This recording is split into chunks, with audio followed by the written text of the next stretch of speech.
I can carry them all. The cowboy who saved a widow and her dying children. When Nora Hensley's wagon shattered on the empty prairie, leaving her stranded with 3 sleeping children and a dying dream, she thought God had finally turned his back. Then a scarred cowboy appeared through the dust and spoke 6 words that would change everything. I can carry them, all of them. Stay with me until the end of this story and comment below what city you're watching from. I want to see how far this tale of second chances travels. The prairie stretched endlessly in every direction, a vast ocean of yellowed grass beneath a sky so blue it hurt to look at. But Nora Hensley wasn't looking at the sky. She was staring at the splintered remains of her wagon wheel, lying in 3 pieces on the hard-packed earth like the fragments of her life. "Mama?" The voice was small, fragile as a bird's wing. Nora closed her eyes and drew in a breath that burned all the way down. She'd been holding herself together with nothing but will and prayer for 6 days now, ever since they'd left Independence. 6 days of dust and sun and the constant, gnawing fear that she'd made a terrible mistake. "Mama, I'm thirsty."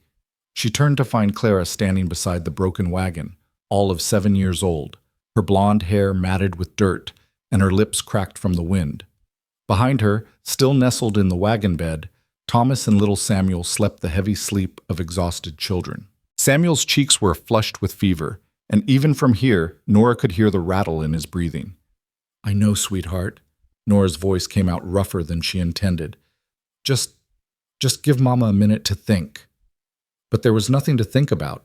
The wheel was beyond repair, split clean through the hub. The spare had broken 2 days ago when they'd hit that hidden gully. Their water was down to half a canteen. The dried meat was gone. And the nearest town, if she'd read the map correctly, which she was no longer certain she had, was still 20 miles east. 20 miles might as well have been 200. Nora pressed her palms against her eyes, fighting the burn of tears she couldn't afford to shed. Water was too precious to waste on crying. "Don't cry, Mama." Clara's small hand found hers. "Papa said you're the strongest person he ever knew." The mention of John, her John, who'd promised her a new life in Oregon, who'd died of cholera 3 weeks before they were supposed to leave Missouri, who'd left her with 3 children and a dream she couldn't bear to abandon, nearly broke her. "Papa was wrong about a lot of things," Nora whispered. She'd been a fool to think she could do this alone. A fool to sell everything they owned to buy this wagon and supplies. A fool to believe that determination could overcome impossible odds. Her mother had called her stubborn. Her sister had called her reckless. They'd both been right. The sun was beginning its descent toward the horizon, painting the prairie in shades of amber and rust. Soon it would be dark. Again. Another night on this godforsaken plain with her children hungry and frightened and that horrible wheeze in Samuel's chest getting worse. Nora walked to the wagon and looked at her sleeping sons. Thomas, 5 years old, had his arm thrown protectively across Samuel's chest. Samuel, barely 3, was so small, so terribly small. The fever had been climbing for 2 days now.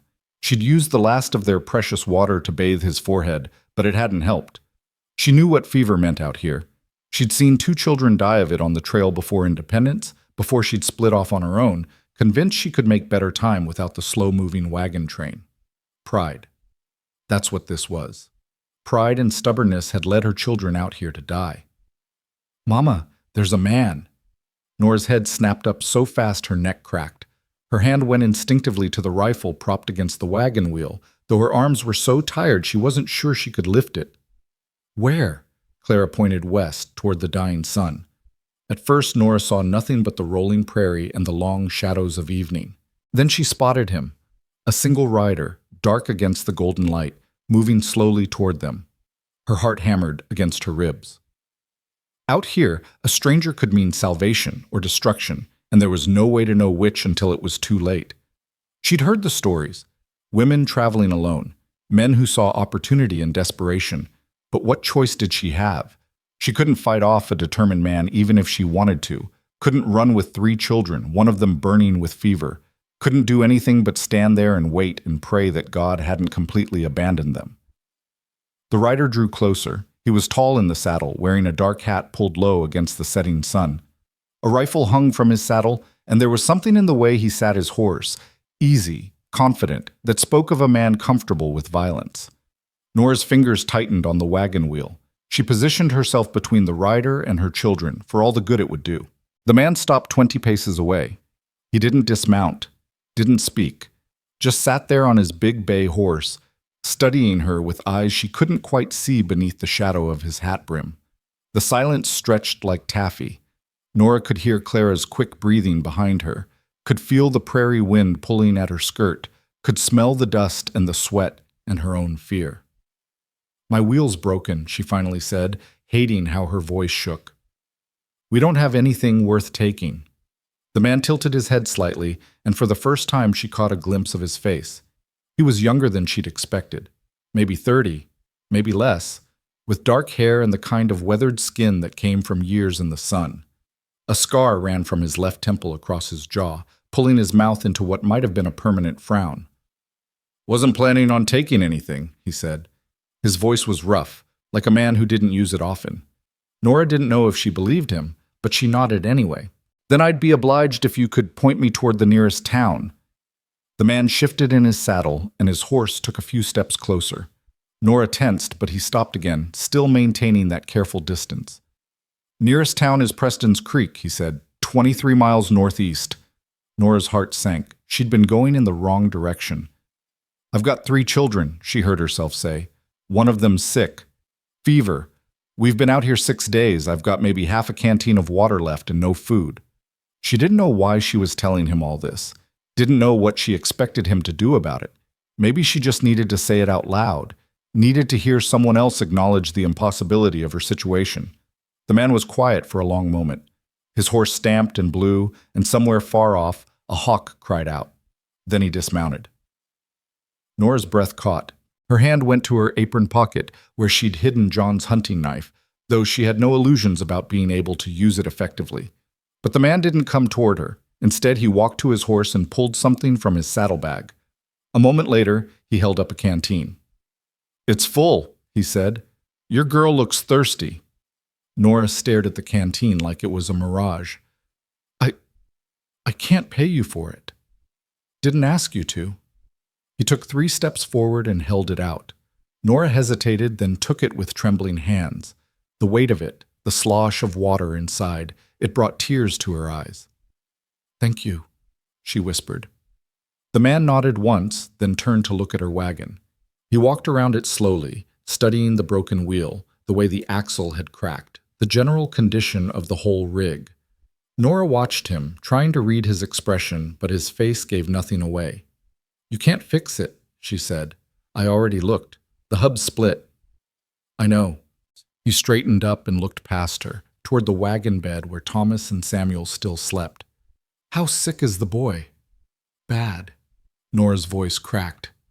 "The fever's been climbing for 2 days. I've tried everything I know, but nothing—" She stopped, swallowing hard. "Nothing's working." The man was quiet again. He had that quality about him, she was beginning to realize, a stillness that felt almost unnatural, like a stone in the middle of a stream. It should have made her nervous, but somehow it didn't. Somehow, standing in the middle of nowhere with night coming on and her children dying, that stillness felt like the most solid thing in her world. "Give your daughter the water," he said finally. "Then wake the boys." "Why?" He looked at her then, really looked at her, and she saw something in his eyes that made her throat tighten. Not pity, not exactly, more like recognition, like he'd seen this kind of desperation before and understood it from the inside. "Because I can carry them," he said quietly.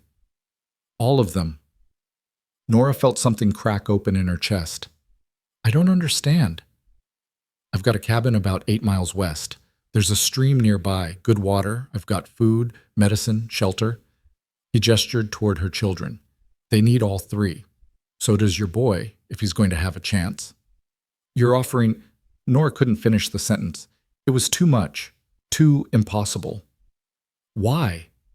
The man looked away, and for just a moment something flickered across his face, pain, old and deep.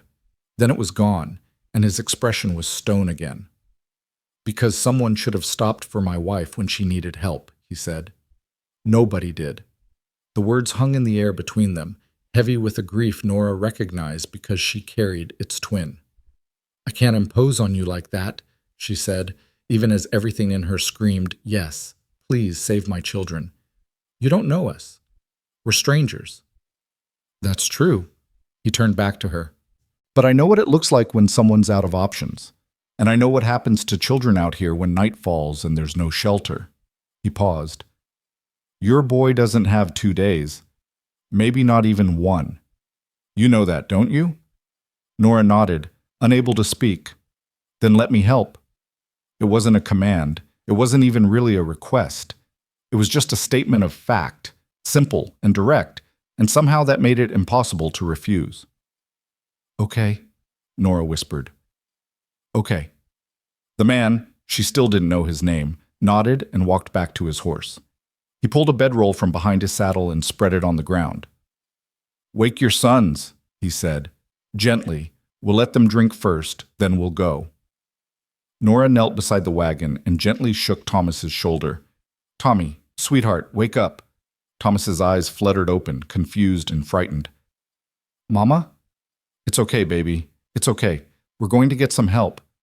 She looked at Samuel, at his flushed cheeks and labored breathing, and felt fresh fear claw at her throat. "Can you wake Samuel for me? Very gently?" Thomas nodded and turned to his little brother. Sammy, wake up." Samuel stirred but didn't open his eyes. His forehead was burning hot. "Here." The man appeared beside her, holding the canteen. "Let the older boy drink first, then we'll try the little one." Nora took the canteen and held it to Thomas's lips. He drank greedily, water spilling down his chin. When he'd had enough, she turned to Samuel. "Sammy, sweetheart, I need you to drink something." Samuel's eyes opened to slits. They were glassy with fever, unfocused. "Mama?"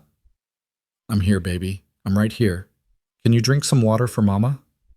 She pressed the canteen to his lips, but most of the water just ran down his chin.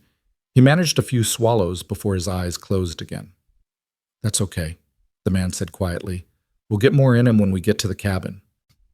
He crouched beside the wagon bed. "I'm going to carry him. That all right with you?" Nora nodded, not trusting her voice. The man gathered Samuel into his arms with a gentleness that took her by surprise. Samuel was limp, boneless, his head lolling against the man's shoulder. For just a moment, the man's face softened, and Nora saw such raw pain there that she had to look away. "What about Thomas?" she asked. "And Clara?" "The girl can ride my horse. I'll walk, carry the boy." "Can you walk 8 miles?" Nora almost laughed. She'd walked 6 days straight. What was 8 more miles if it meant her children might live? "Yes." "Good." He looked at Clara, who was clutching her mother's skirt and staring up at him with wide eyes. "What's your name, little miss?" "Clara," she whispered. "Clara, that's a fine name. I'm Calder. You think you can ride my horse while I walk?" Clara looked at the big bay horse and nodded slowly. "Brave girl." He turned to Thomas. "How about you, son? Can you walk a while, or do you need me to carry you too?" Thomas straightened his shoulders, trying to look older than his 5 years. "I can walk." "That's what I thought." Calder shifted Samuel in his arms, adjusting his weight. "All right then, let's get moving before we lose the light." Nora watched him walk to his horse and carefully lift Clara into the saddle. He positioned her so she was holding on to the saddle horn, then adjusted the stirrups so her feet wouldn't hang loose. "You just hold on tight," he told her.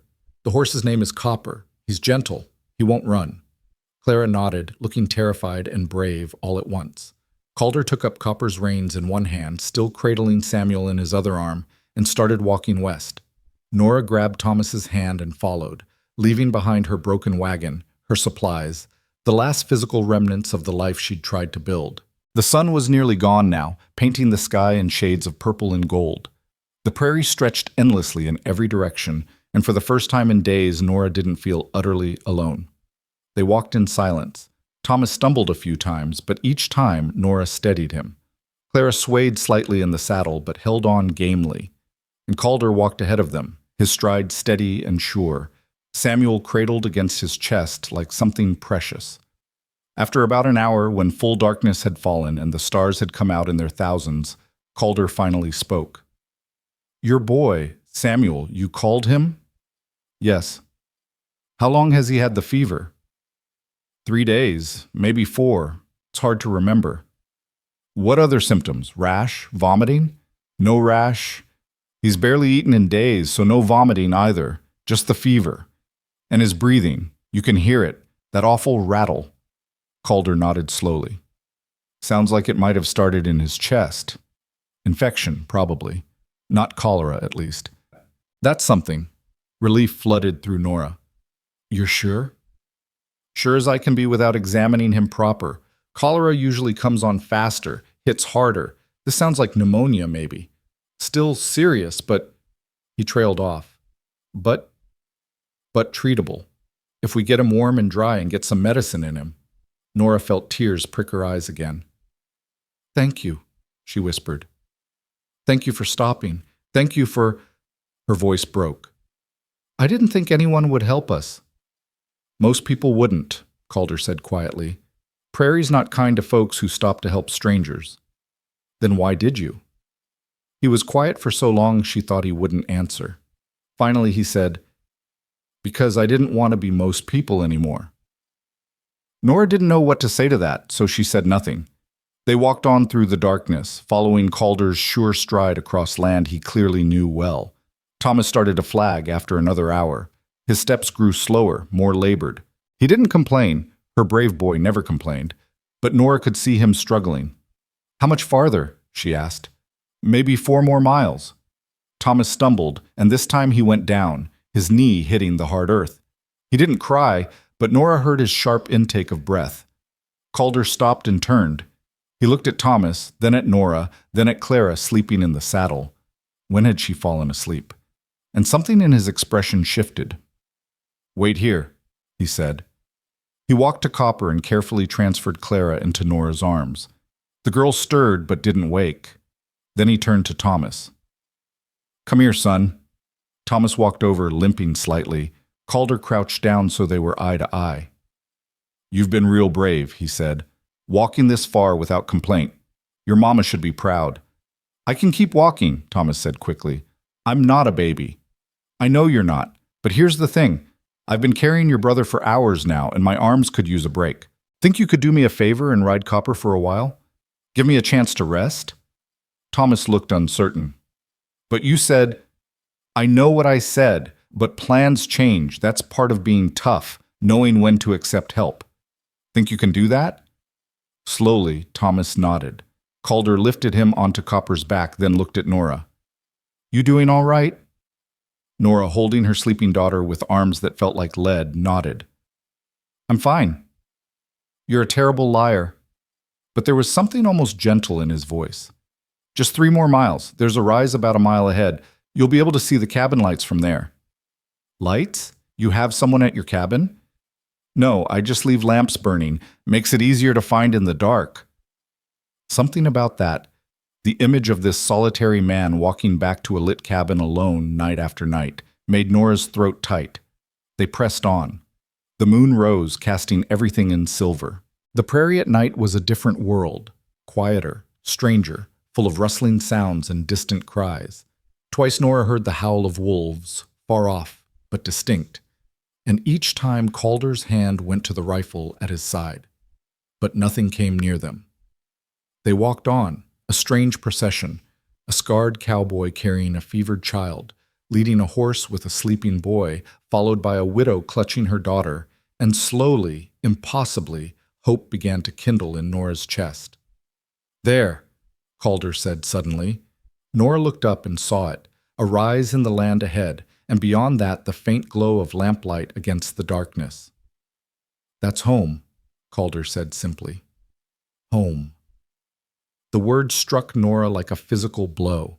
She'd had a home once, a real home, with John and the children, and a future that seemed solid. Then cholera had taken John, and her sister's pity had driven her west, and somewhere along the way she'd lost the very concept of home. It had become just another word for a place she used to belong. But looking at those distant lights, feeling the steady presence of this stranger who'd stopped when no one else would, Nora allowed herself to imagine, just for a moment, what it might feel like to belong somewhere again. They crested the rise, and the cabin came into full view. It wasn't large, just a single-room structure with a lean-to stable beside it, but lamplight glowed warm in the windows, and smoke rose from the chimney. "You left your fire burning," Nora said. "Always do. Never know when you'll need to come home to warmth." They descended the rise and approached the cabin. Calder went ahead and pushed open the door with his boot. Warm air rolled out, carrying the smell of wood smoke and leather and something else, herbs maybe, hanging from the rafters. "Come in," he said. "I'll get the children settled, then tend to the boy." Nora stepped inside and stopped, taking it all in. The cabin was simple but solid, a stone fireplace along one wall, a narrow bed in the corner, a rough-hewn table with 2 chairs, shelves lined with supplies and books. Herbs hung in bunches from the ceiling beams. A pot of something, stew by the smell, sat on the edge of the fire. But what struck her most was how clean everything was. No clutter, no dirt, everything in its place, like a man trying to keep order in at least one small corner of the world. "Set your daughter on the bed," Calder said. "I'll put Samuel beside her." Nora laid Clara down gently, then watched as Calder placed Samuel next to his sister. The boy looked so small, so terribly fragile in the lamplight. His breathing was worse than before, rapid and shallow and wet. Calder pressed his hand to Samuel's forehead and swore softly. "What?" Nora's heart hammered. "What is it?" "Fever's climbing. We need to get it down, fast." He straightened and moved to a shelf, pulling down a wooden box. "I've got willow bark and yarrow. We'll make a tea, get him to drink as much as he can. Then we need to cool him down. Wet cloths, constant. You know how to do that?" "Yes." "Good." He was already moving, efficient and focused. He poured water from a pitcher into a pot and set it over the fire. "There's clean cloths in that chest by the bed. Get them out. And there's a bucket by the door. Fill it from the pump outside." Nora moved quickly, grateful to have something to do, some way to help. She found the cloths and the bucket, ran outside to the pump. The water was shockingly cold, but that was good. Cold was what Samuel needed. When she came back inside, Calder had Thomas sitting at the table with a bowl of stew. The boy was eating slowly, mechanically, his eyes heavy. "He needs to eat," Calder said, "then sleep. They all do. But first we take care of Samuel." The next hours passed in a blur of desperate activity. Calder brewed the tea, bitter and strong, and together they coaxed Samuel to drink it. Most of it ran down his chin, but they got some in him. Then came the cloths, cold and wet, laid across his forehead, his chest, changed every few minutes as they grew warm. Calder worked with calm efficiency, never hurried, but never still. He knew exactly what to do, moved with the confidence of someone who'd done this before. And slowly, painfully, Samuel's temperature began to drop. It was near midnight when Samuel's eyes finally opened, clearer than they'd been in days. "Mama?" His voice was a croak, but it was his voice. Nora's vision blurred with tears. "I'm here, baby. I'm right here. I'm thirsty." Calder handed her a cup of water. "Small sips, not too fast." Samuel drank, then looked around the unfamiliar cabin with confused eyes. "Where are we?" "We're safe," Nora said, and realized as she said it that it was true. For the first time in 6 days, maybe longer, they were actually safe. "We're going to be all right." Samuel's eyes drifted closed again, but this time it was real sleep, not the fever sleep that had terrified her. His breathing was still rough, but it was steadier, better. Nora looked up to find Calder watching her. In the lamplight, with his hat finally off, she could see him clearly. The sharp angles of his face, the silver threading through his dark hair at the temples, the way that scar pulled at his mouth. He looked exhausted. "Thank you," she said, and the words felt utterly inadequate. "I don't know how to... I can't..." "You don't have to." He stood and moved to the fireplace, stirring the coals. "Your children need you. That's all that matters right now." Nora glanced at the narrow bed where all 3 of her children now slept, tangled together like puppies. "Where will you sleep?" "I've got blankets. I'll bed down by the fire." "But it's your cabin, your bed. And they're children who need rest." He said it simply, like it was the most obvious thing in the world. "I've slept in worse places. Nora wanted to argue, but she was so tired she could barely stand. Every muscle in her body ached, her feet were blistered, her dress was torn and filthy and probably beyond saving. I should, she gestured vaguely. I should clean up or something, help with. You should sleep, Calder said firmly. Everything else can wait till morning. But, Mrs. Hensley. He said her name carefully, like he'd been practicing it. You've been walking for 6 days. You've kept 3 children alive through circumstances that would break most people. You're running on fumes and willpower and nothing else, so please, sleep. That's all I'm asking. Nora found herself nodding. She was too tired to fight, too tired to do anything but surrender to the exhaustion that suddenly crashed over her like a wave. Thank you, she whispered again. You already said that. I know, but I don't know what else to say. Something flickered in his eyes. That same recognition she'd seen earlier, that sense of shared grief and understanding. Then don't say anything. Just rest. Nora walked to the bed on legs that felt like water. She should take off her boots, she thought distantly. Should wash her face, should do 100 things, but the bed was there, and her children were safe, and that was all that mattered. She lay down beside them, and sleep took her before she could form another thought. She woke to pale dawn light filtering through the cabin window and the smell of coffee. For a moment, she couldn't remember where she was. Then it all came rushing back, the broken wagon, the stranger, the desperate walk through darkness. She sat up quickly, heart hammering, and looked at her children. Samuel was still asleep, but his color was better. His breathing was easier. Clara and Thomas were tangled together, both of them snoring softly. They're all right. Nora turned to find Calder sitting at the table, a cup of coffee in his hands. He looked like he'd been up for hours. How long have I been asleep?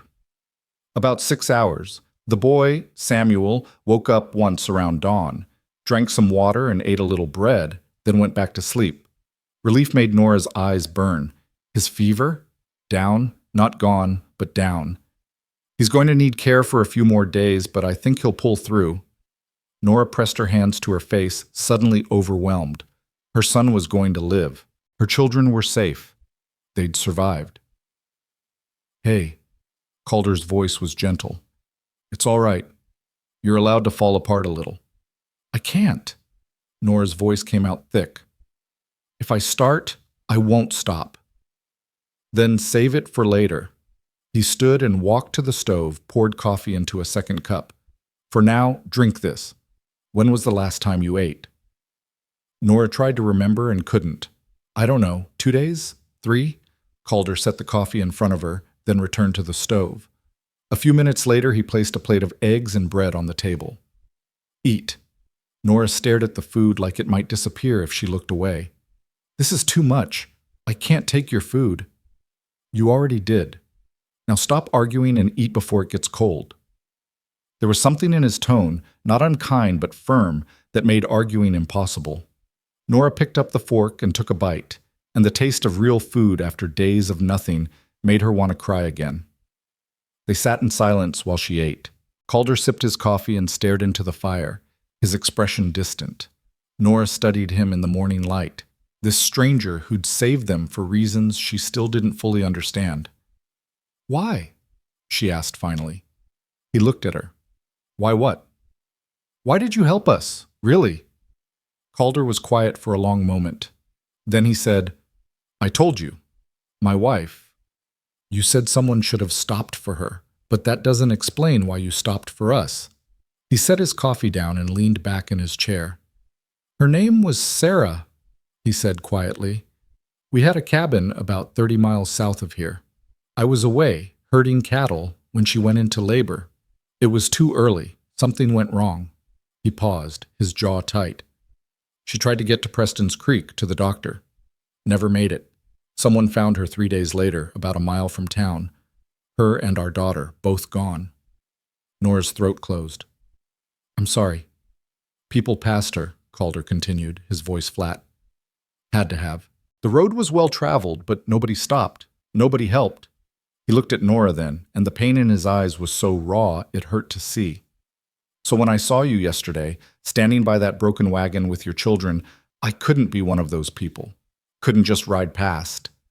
Not again. Again. I saw someone else once, years ago, before Sarah, a family broken down on the trail. I didn't stop. Told myself it wasn't my business, that I had my own troubles. Found out later they didn't make it. He shook his head. I've been carrying that for a long time. Yesterday was my chance to stop carrying it. Nora didn't know what to say.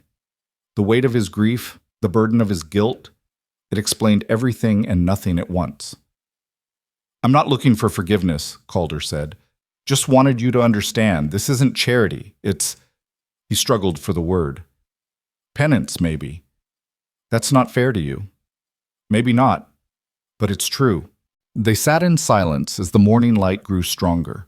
Outside, birds began to sing, the fire crackled, and in the bed, 3 children slept the safe sleep of the rescued. What happens now? Nora asked finally. Calder met her eyes. That's up to you. You can stay here until your boy's strong enough to travel. Then I'll take you to Preston's Creek, help you get settled, or if you've got somewhere else you're trying to reach. I don't. The admission came out before Nora could stop it. We were going to Oregon. My husband, before he died, he talked about buying land there, starting fresh. But I don't even know if I can anymore, if I want to. Why did you leave in the first place? Nora thought about her sister's house, where they'd lived after John died.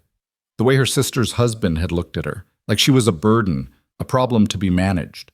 The whispers at church, the pity. Because staying felt like drowning, she said quietly.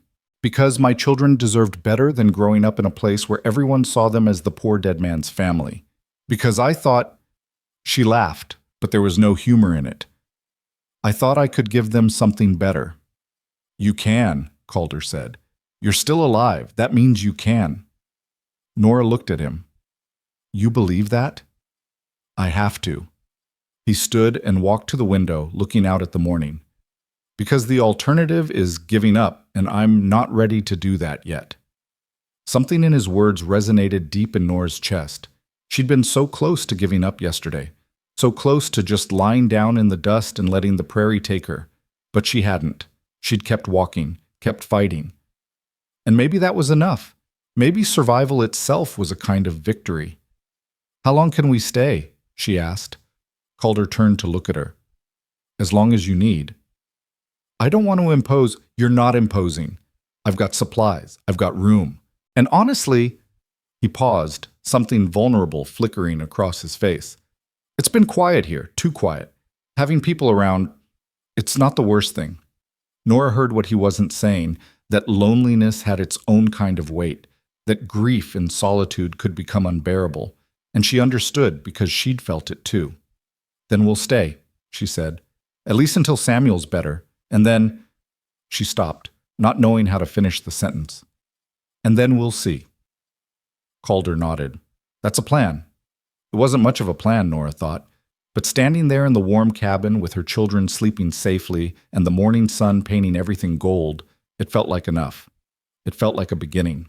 The days that followed took on a rhythm Nora hadn't expected, a quiet cadence of survival that felt almost like living.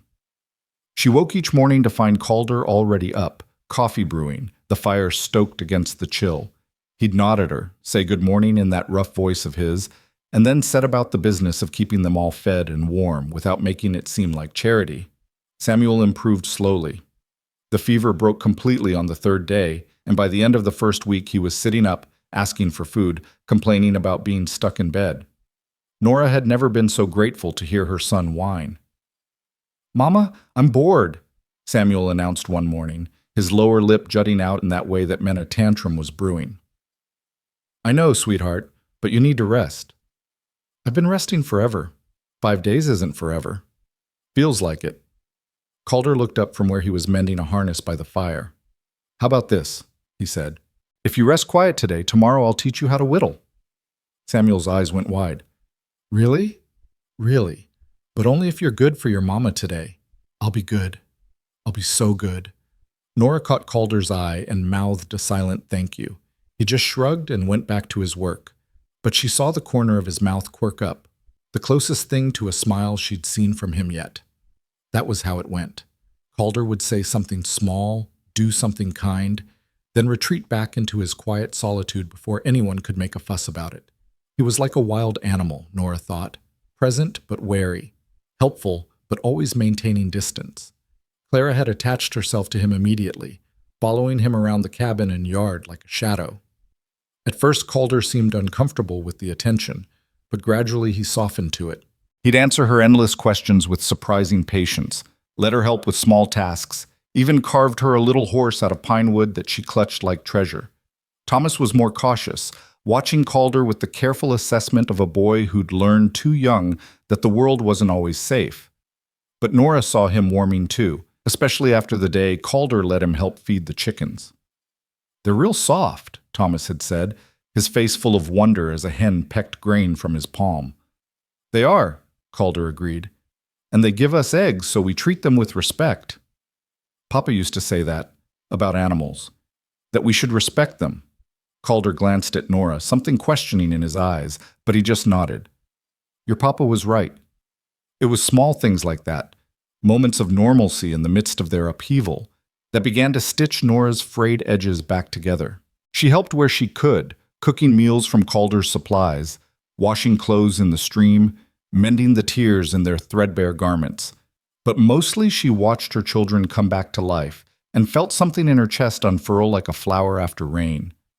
2 weeks after their arrival, Calder came back from checking his traps with a brace of rabbits and found Nora outside scrubbing clothes against the washboard he'd set up by the pump. "You don't have to do that," he said. "I know, but you've been doing everything else. This I can manage." He stood there for a moment, the rabbits dangling from his hand, looking uncomfortable. "It's not. I don't expect payment for helping you." "I know you don't."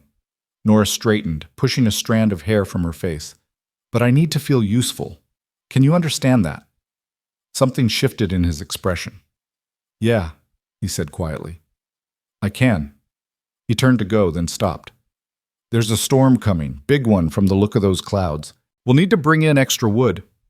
Nora looked at the horizon and saw what he meant, dark clouds piling up like mountains, the air gone thick and strange.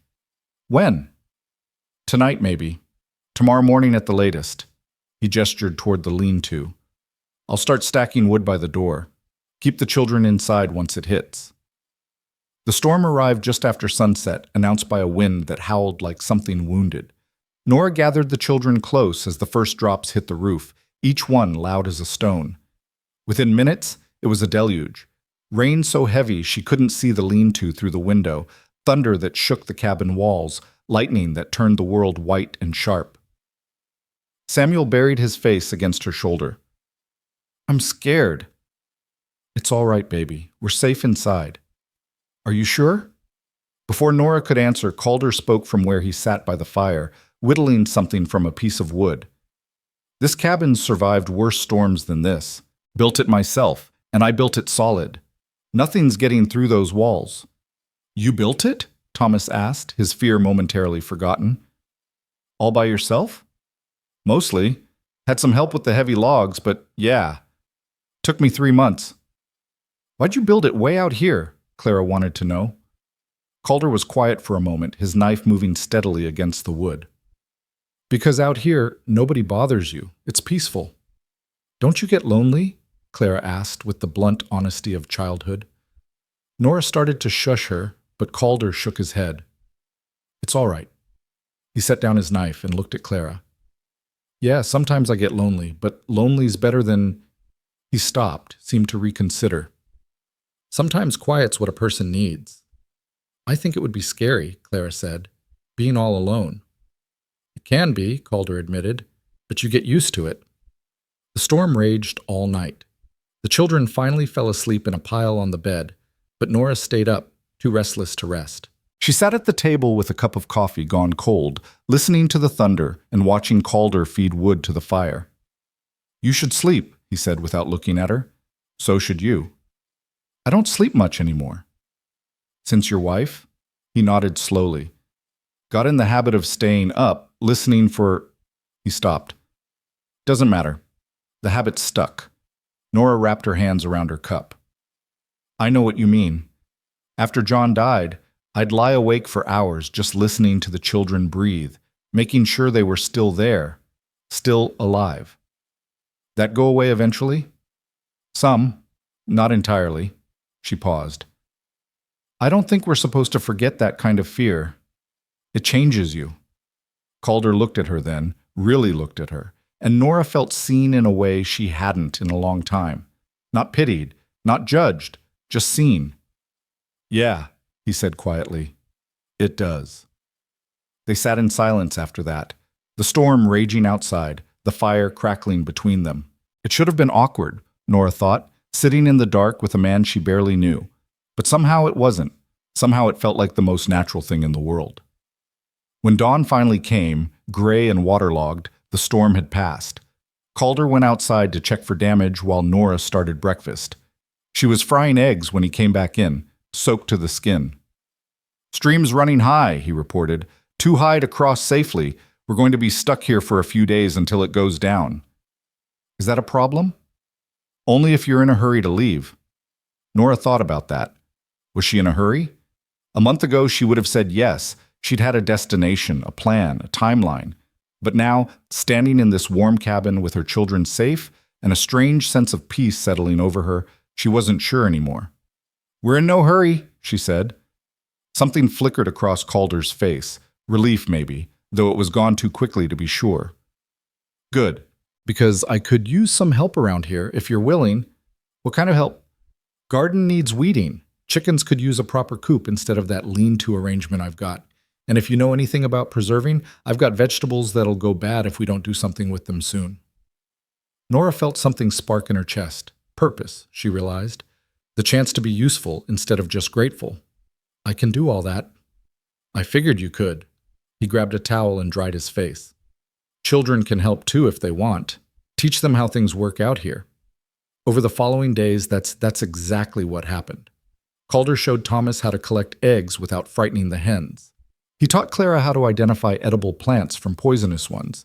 He let Samuel, still weak but healing, sit with him while he worked leather, answering questions with remarkable patience.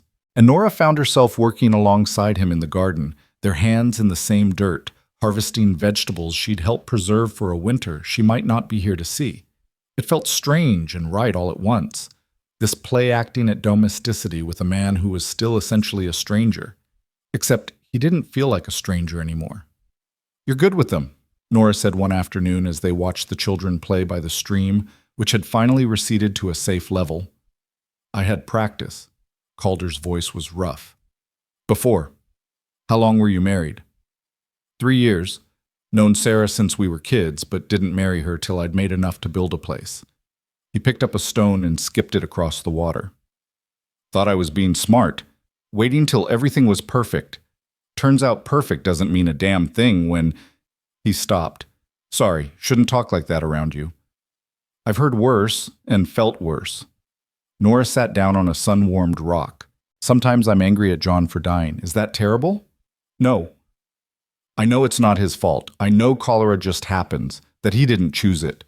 But sometimes I'm so angry I could scream. Because he left me alone with 3 children and a wagon I couldn't fix and a dream I couldn't reach by myself.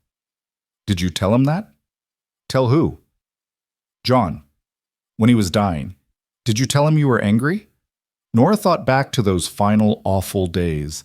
John burning with fever, the camp doctor shaking his head, the knowledge settling in her bones that her husband was going to die, and there was nothing she could do to stop it. No, she said quietly. I told him everything was going to be fine, that the children would be fine, that I loved him. All true things, but not the whole truth. Calder nodded slowly. I told Sarah I'd be back in 2 weeks. That's the last thing I said to her. Not that I loved her, not that she was the best thing that ever happened to me, just that I'd be back in 2 weeks. He was quiet for a moment.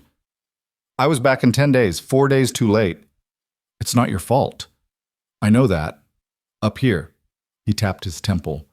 But knowing something and believing it are different things. Yes, Nora whispered. They are. They sat in silence, watching the children play. Samuel was laughing, actually laughing, as he chased Clara through the shallows. Thomas was more careful, But even he was smiling, his thin face lighter than it had been in months. "They're healing," Calder said. "Thanks to you. Thanks to both of us." He glanced at her. "You're stronger than you think, Nora Hensley." It was the first time he'd used her first name, and hearing it in his rough voice did something strange to her pulse. "I don't feel strong." "Nobody who's strong ever does." He stood and offered her his hand. "Come on, I want to show you something." Nora took his hand. His palm was calloused, warm, and let him pull her to her feet. They walked up the rise behind the cabin, climbing until they could see out across the valley. The prairie stretched endlessly, golden in the afternoon sun, and beyond it, blue mountains rose against the sky. "This is why I built here," Calder said. "Some morning, standing in this spot, you can convince yourself the world's not such a bad place after all." Nora understood what he meant. Up here, with the wind in her hair and the vast beauty of the land spread before her, the weight of everything that had happened felt lighter somehow. Not gone, but bearable. "Thank you," she said, "for all of this, for stopping, for helping, for—" she gestured vaguely. "Everything. You keep thanking me." "Because I keep being grateful." "Well, stop it." But his voice was gentle. "You don't owe me anything, Nora. This is just what people should do. Help each other when things get hard." "But they don't. You said so yourself." "Then maybe we can be different." He looked at her, and in his eyes, she saw the same desperate hope she felt. The hope that maybe, somehow, they could both find a way forward. Maybe that's enough. That evening, as Nora was putting the children to bed, Clara asked the question that had been hanging unspoken in the air for days. "Mama, are we staying here?" Nora smoothed her daughter's hair back. "What do you mean, sweetheart? Are we staying with Mr. Calder, or are we still going to Oregon?" Thomas sat up in bed. "I want to stay. Mr. Calder said he'd teach me how to shoot." "Me too," Samuel chimed in. "I like it here. It's nice." Nora looked at their hopeful faces and felt her heart twist. "I don't know yet, babies. We need to figure some things out first." "But you like him, right?" Clara pressed. "Mr. Calder?" "Yes, I like him. He's been very kind to us." "Then why can't we stay?" How did you explain to children that liking someone wasn't enough? That gratitude and actual belonging were different things? That she was terrified of imposing, of wearing out their welcome, of mistaking temporary refuge for permanent home? "It's complicated," Nora said finally. "Grown-ups always say that when they don't want to explain things," Thomas said, with 7-year-old wisdom. He wasn't wrong. After the children finally fell asleep, Nora went outside and found Calder sitting on the porch step, looking up at the stars. "Can't sleep?" he asked without turning around. "The children have questions." "About staying?" It wasn't a question. Nora sat down beside him, careful to leave space between them. "Yes." "What did you tell them?" "That it's complicated." Calder snorted softly. "That's one word for it." "What would you call it?" He was quiet for a long moment. "I'd call it two people who've been hurt trying to figure out if they're brave enough to stop running from things." Nora's breath caught. "Is that what we're doing? Running? Aren't we?" He turned to look at her. "You ran from Missouri because staying hurt too much. I've been running from my own ghosts for 2 years. Maybe running's easier than staying still and facing what's broken inside us." "And you think staying here would be facing it?" "I think—" He stopped, seemed to gather himself. "I think having people here again has reminded me what I've been missing. What I gave up when I decided solitude was safer than connection." He paused. "But I also think I have no right to ask you to stay. You've got your own path to walk." "What if I don't want to walk it alone anymore?" The words were out before Nora could stop them, hanging in the night air between them. She felt heat rise in her cheeks, suddenly mortified. "I'm sorry, I shouldn't have—" "Don't." Calder's voice was rough. "Don't apologize for saying something true." "But it's too soon. John's barely been gone 6 months, and we've only known each other a few weeks, and I can't—" "Hey!" Calder shifted closer, not touching her but present. "Nobody's asking you to know anything right now. We're just talking." Nora forced herself to breathe. "Okay, talking. I can do that. So let's talk. What do you want, Nora?" Not what you think you should want. Not what's proper or makes sense. What do you actually want? It was such a simple question, but it struck Nora like a blow. What did she want? For so long she'd been focused on what she needed: safety, shelter, food for her children. But want?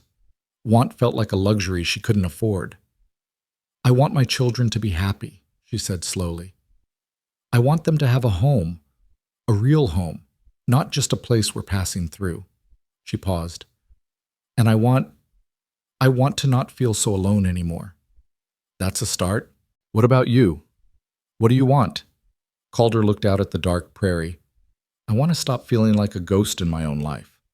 I want to wake up in the morning and have a reason beyond just surviving another day. He was quiet for a moment. And I want to hear children laughing again. I didn't know how much I missed that sound until your kids showed up. Something painful and sweet twisted in Nora's chest. They love you already, all three of them. Clara follows you everywhere. Thomas actually smiles now. And Samuel, he asked me yesterday if you were going to be his new papa.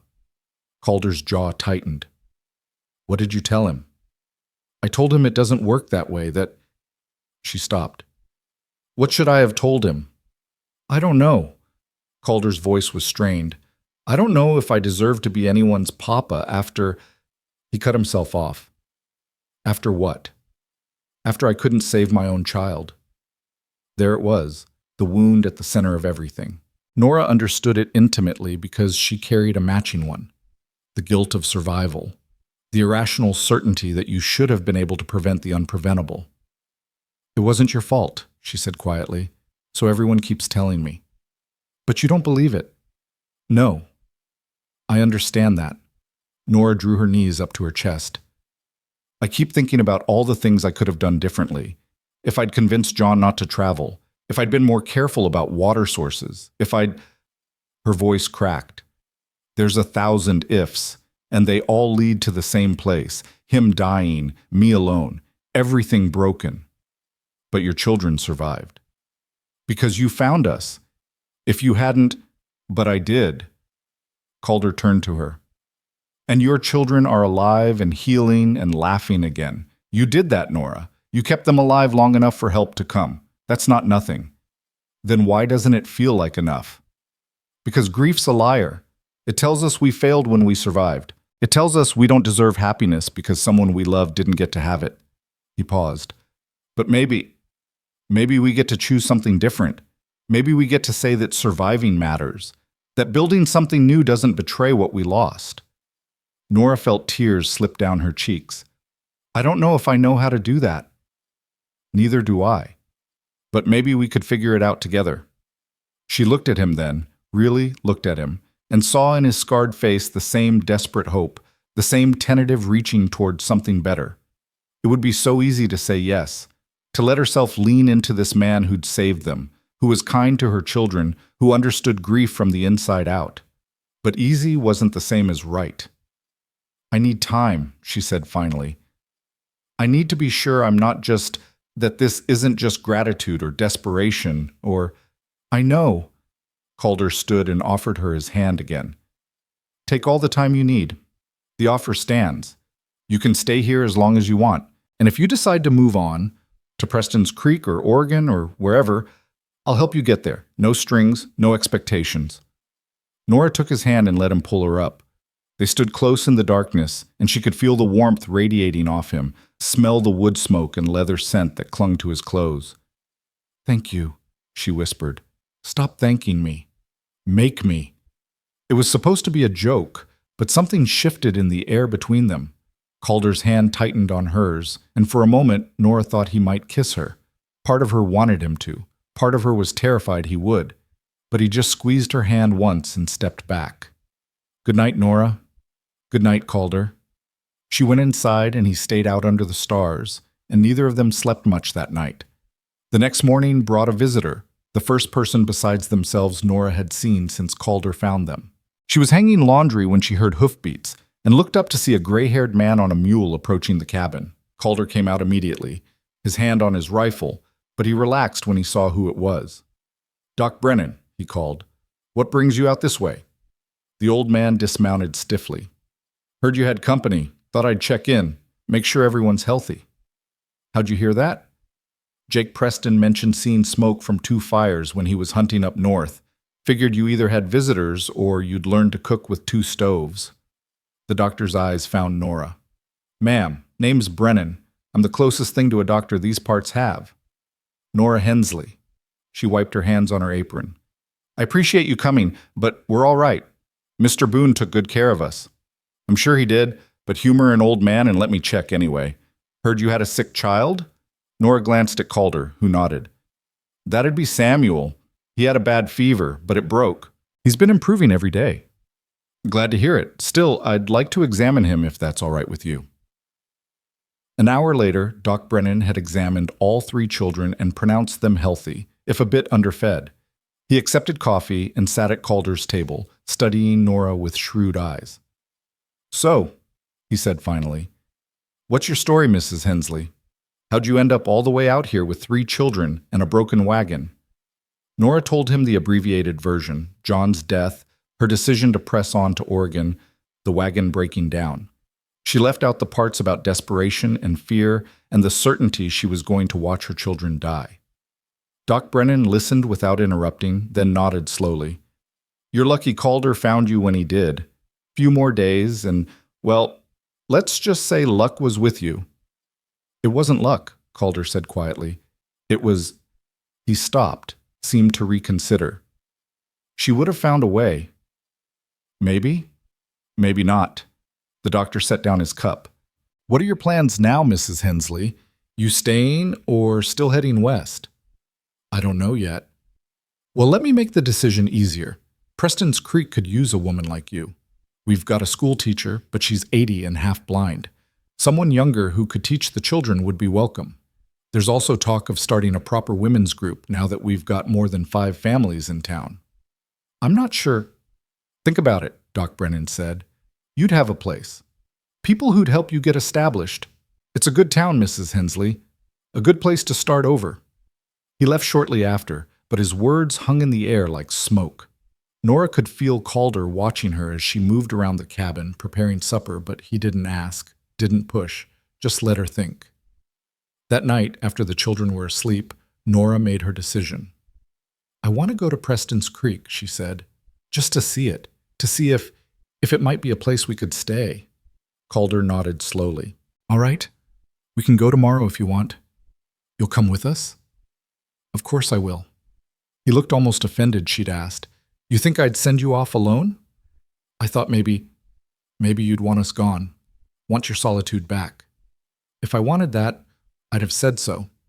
Calder moved to the fire, stirring the coals. But Nora, if you decide Preston's Creek is where you want to be, I'll help you get settled there, and then I'll come back here, alone.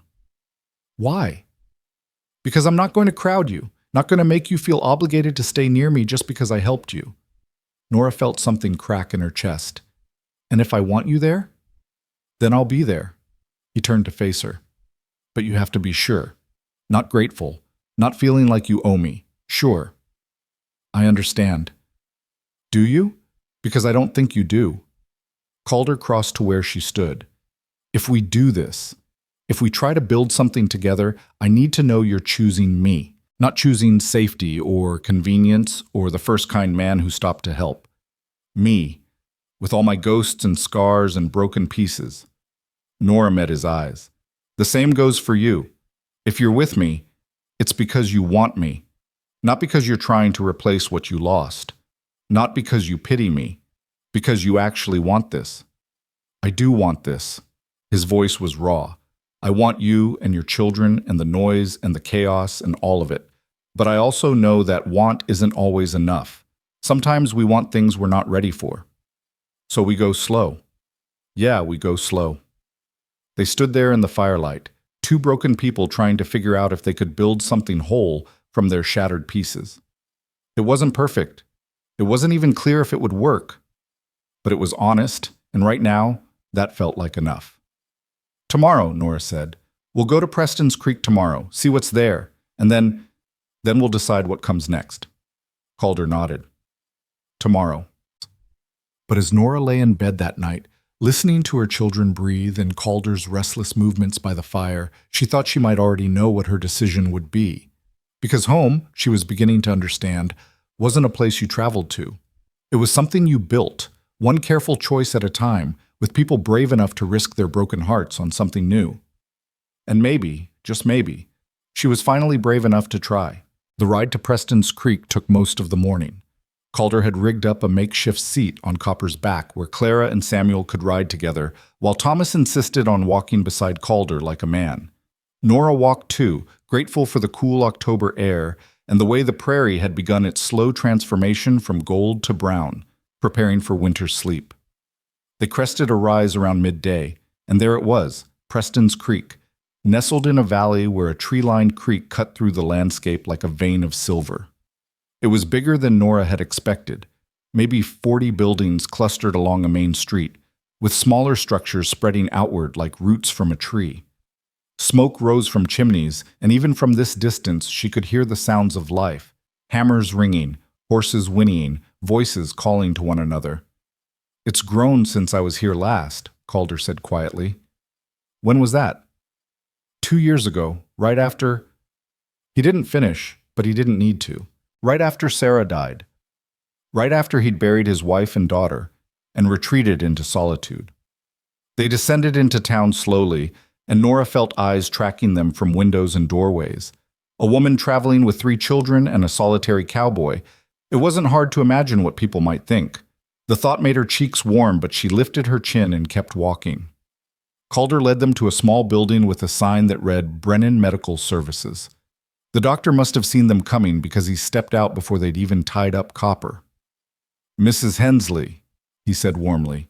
"Mr. Boone, I'm glad you came. Let me show you around." What followed was a whirlwind tour of Preston's Creek.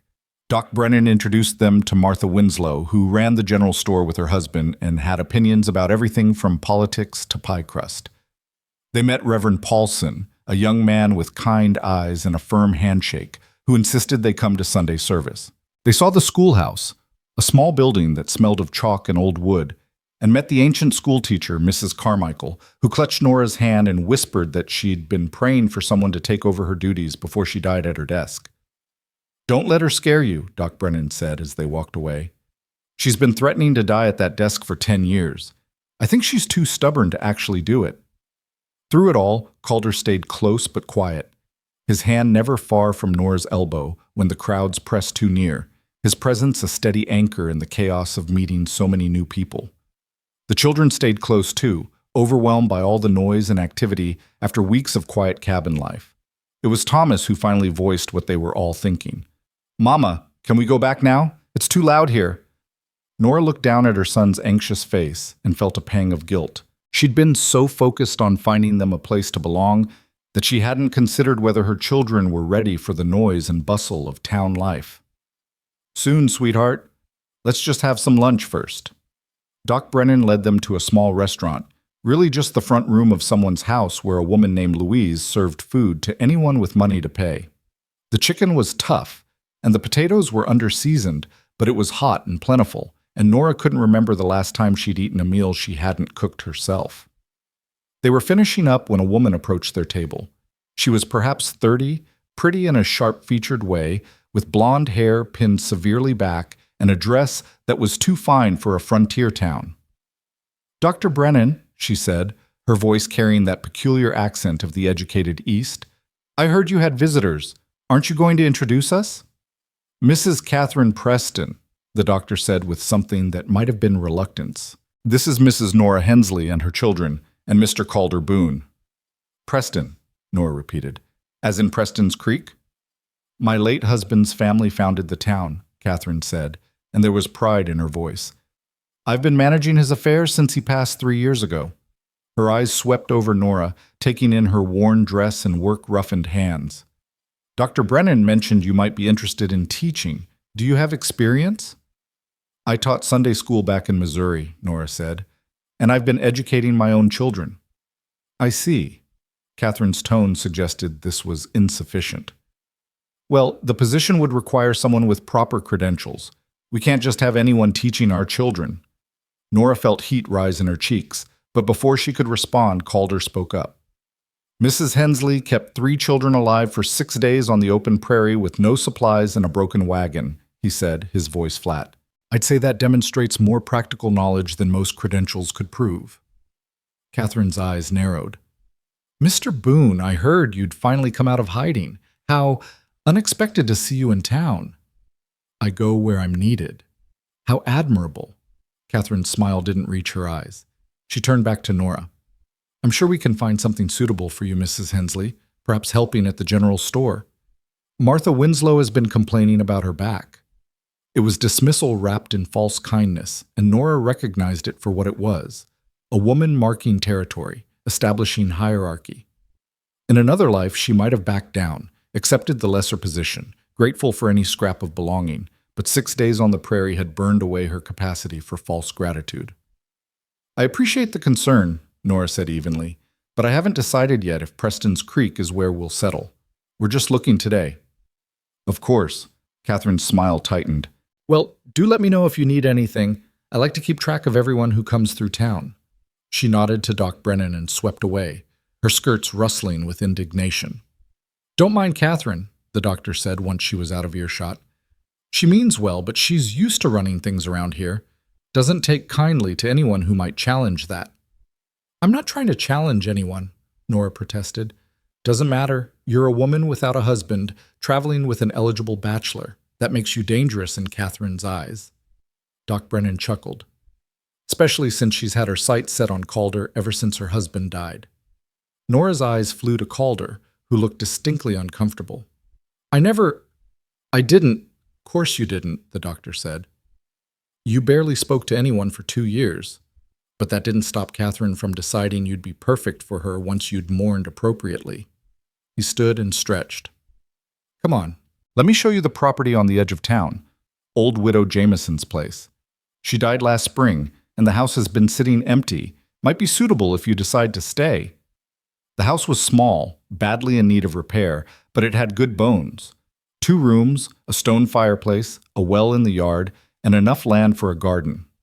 Standing in the dusty main room with afternoon light slanting through dirty windows, Nora could almost see it, could imagine Clara and Thomas playing in the yard, Samuel helping her plant vegetables, a life taking root in this soil. But when she looked at Calder, standing in the doorway with his hat in his hands, and that careful, neutral expression on his face, she felt something twist in her chest. This house was in town. His cabin was 8 miles away. If she chose this, she'd be choosing a life separate from his, even if they were both in the same general area. What do you think? Doc Brennan asked. It's nice, Nora said carefully. It could be made nice anyway. The town council would help with repairs. Consider it an investment in getting a teacher. You'd need to prove yourself, of course. Catherine was right about that much. But I think you'd do fine. Nora walked through the empty rooms, trailing her fingers along dusty windowsills, trying to feel something like certainty. This was what she'd wanted, wasn't it? A home in a town with other people, where her children could go to school and church and have friends, where she could build a life that didn't depend on one man's charity. But it felt wrong somehow, too small, too separate, too much like settling instead of choosing. They left the house and walked back toward the center of town. The children had found a group of other kids playing in the street, and for a moment Nora watched them, Claire's natural friendliness already making connections, Thomas more hesitant but trying, Samuel clinging to Clara's skirt but watching the others with interest. They'd be happy here, she said quietly. Maybe, Calder said. Or maybe they'd be happy anywhere, as long as you're happy. How do I know what will make me happy? You listen to yourself, really listen.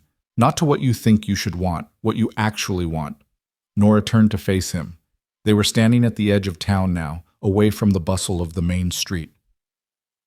What if what I actually want doesn't make sense? Since when does the heart make sense? Before Nora could respond, a commotion erupted from the main street. Raised voices, the sound of something crashing. They hurried back to find a crowd gathering outside the saloon. 2 men were shouting at each other, and even from a distance, Nora could see they were both drunk. That's Tom Harper and Bill Stone, Doc Brennan said grimly. They've been feuding for months over a property line. This won't end well. He was right. Before anyone could intervene, one man threw a punch. The other staggered back, then charged forward. Within seconds, they were both on the ground, fists flying while the crowd shouted encouragement. Nora instinctively moved toward her children, wanting to shield them from the violence. But Calder was faster. He scooped Samuel up and herded Clara and Thomas behind a water trough, positioning himself between them and the fight. "Don't look," he told them quietly. "Just stay down." But Nora was looking at the men bloodying each other over something stupid, at the crowd treating it like entertainment, at the face of Catherine Preston watching from across the street, with an expression of distaste but no real concern.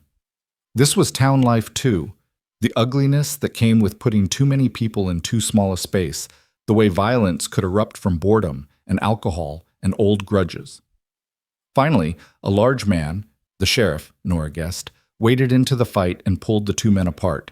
They were both bloody, both still cursing each other, but the fight was over. The crowd began to disperse, already talking about what they'd seen, how they'd describe it to others. Doc Brennan shook his head. "Welcome to Preston's Creek. It's not all church socials and neighborly kindness." "No place is," Calder said quietly. They left town shortly after, all of them subdued. The children were tired from the excitement and the long day, and they dozed against each other on Copper's back as they rode out of the valley. Nora walked beside Calder, neither of them speaking, both lost in thought. It was nearly sunset when they finally saw the cabin in the distance, smoke rising from the chimney Calder had banked before they left.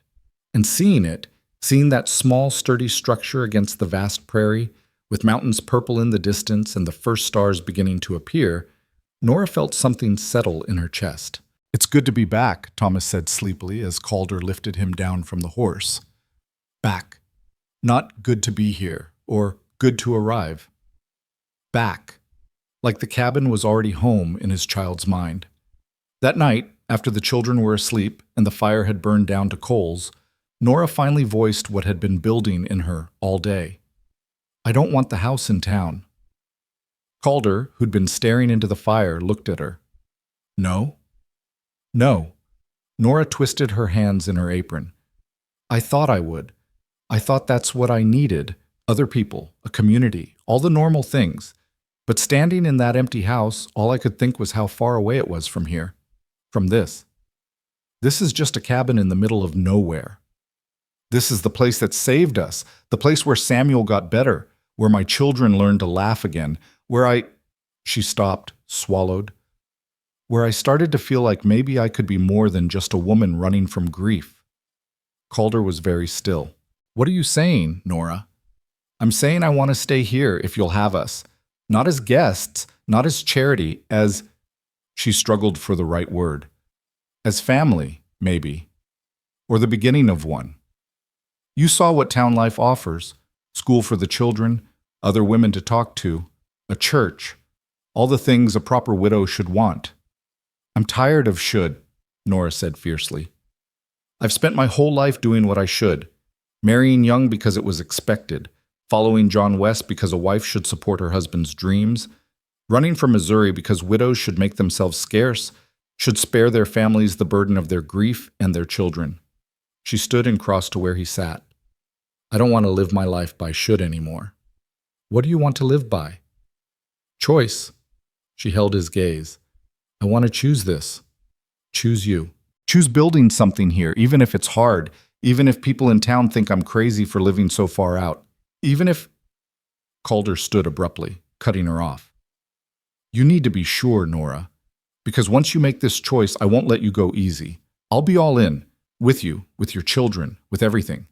And I know that's too much too fast, but I can't—" His voice cracked. "I can't do halfway, not with this. I don't want halfway either. You've only known me a month. I've known you in crisis. I've seen you patient with sick children and gentle with broken things. I've watched you choose kindness when you could have chosen solitude. That tells me more about who you are than a year of normal circumstances would." "I have nightmares," Calder said abruptly. "Bad ones. I wake up shouting sometimes, and I'm not good with words or feelings or any of the things a husband should be good at. I wake up crying, I'm stubborn and scared, and I have no idea how to be part of something again after being alone for so long. Nora reached out and took his hand. We're both broken, Calder, but maybe we can be broken together. Maybe that's enough. He looked down at their joined hands, his scarred face working with emotion. I loved my wife, he said roughly. I loved her so much it nearly killed me when she died. And I'm terrified. God, I'm terrified of loving like that again, of losing again. I know. Nora squeezed his hand.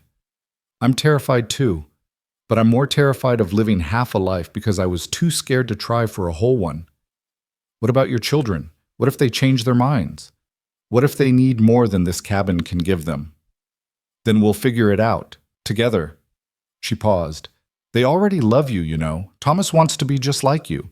Clara talks about you constantly. And Samuel, her voice softened. Yesterday he told me he doesn't remember John's face anymore, but he remembers yours, because you carried him when he couldn't walk. Calder's eyes glistened in the firelight. That kills me. That he doesn't remember his father. I know, but that's grief too, the way memory fades even when we don't want it to. We can't stop it. We can only choose what we do next. They stood there in the quiet cabin, hands linked, two broken people on the edge of something terrifying and beautiful. Outside, the prairie wind whispered against the walls. The fire crackled.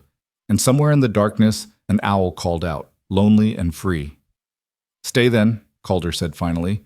Stay and we'll build something here. For your children. For us. Whatever shape it takes. You mean that? I do.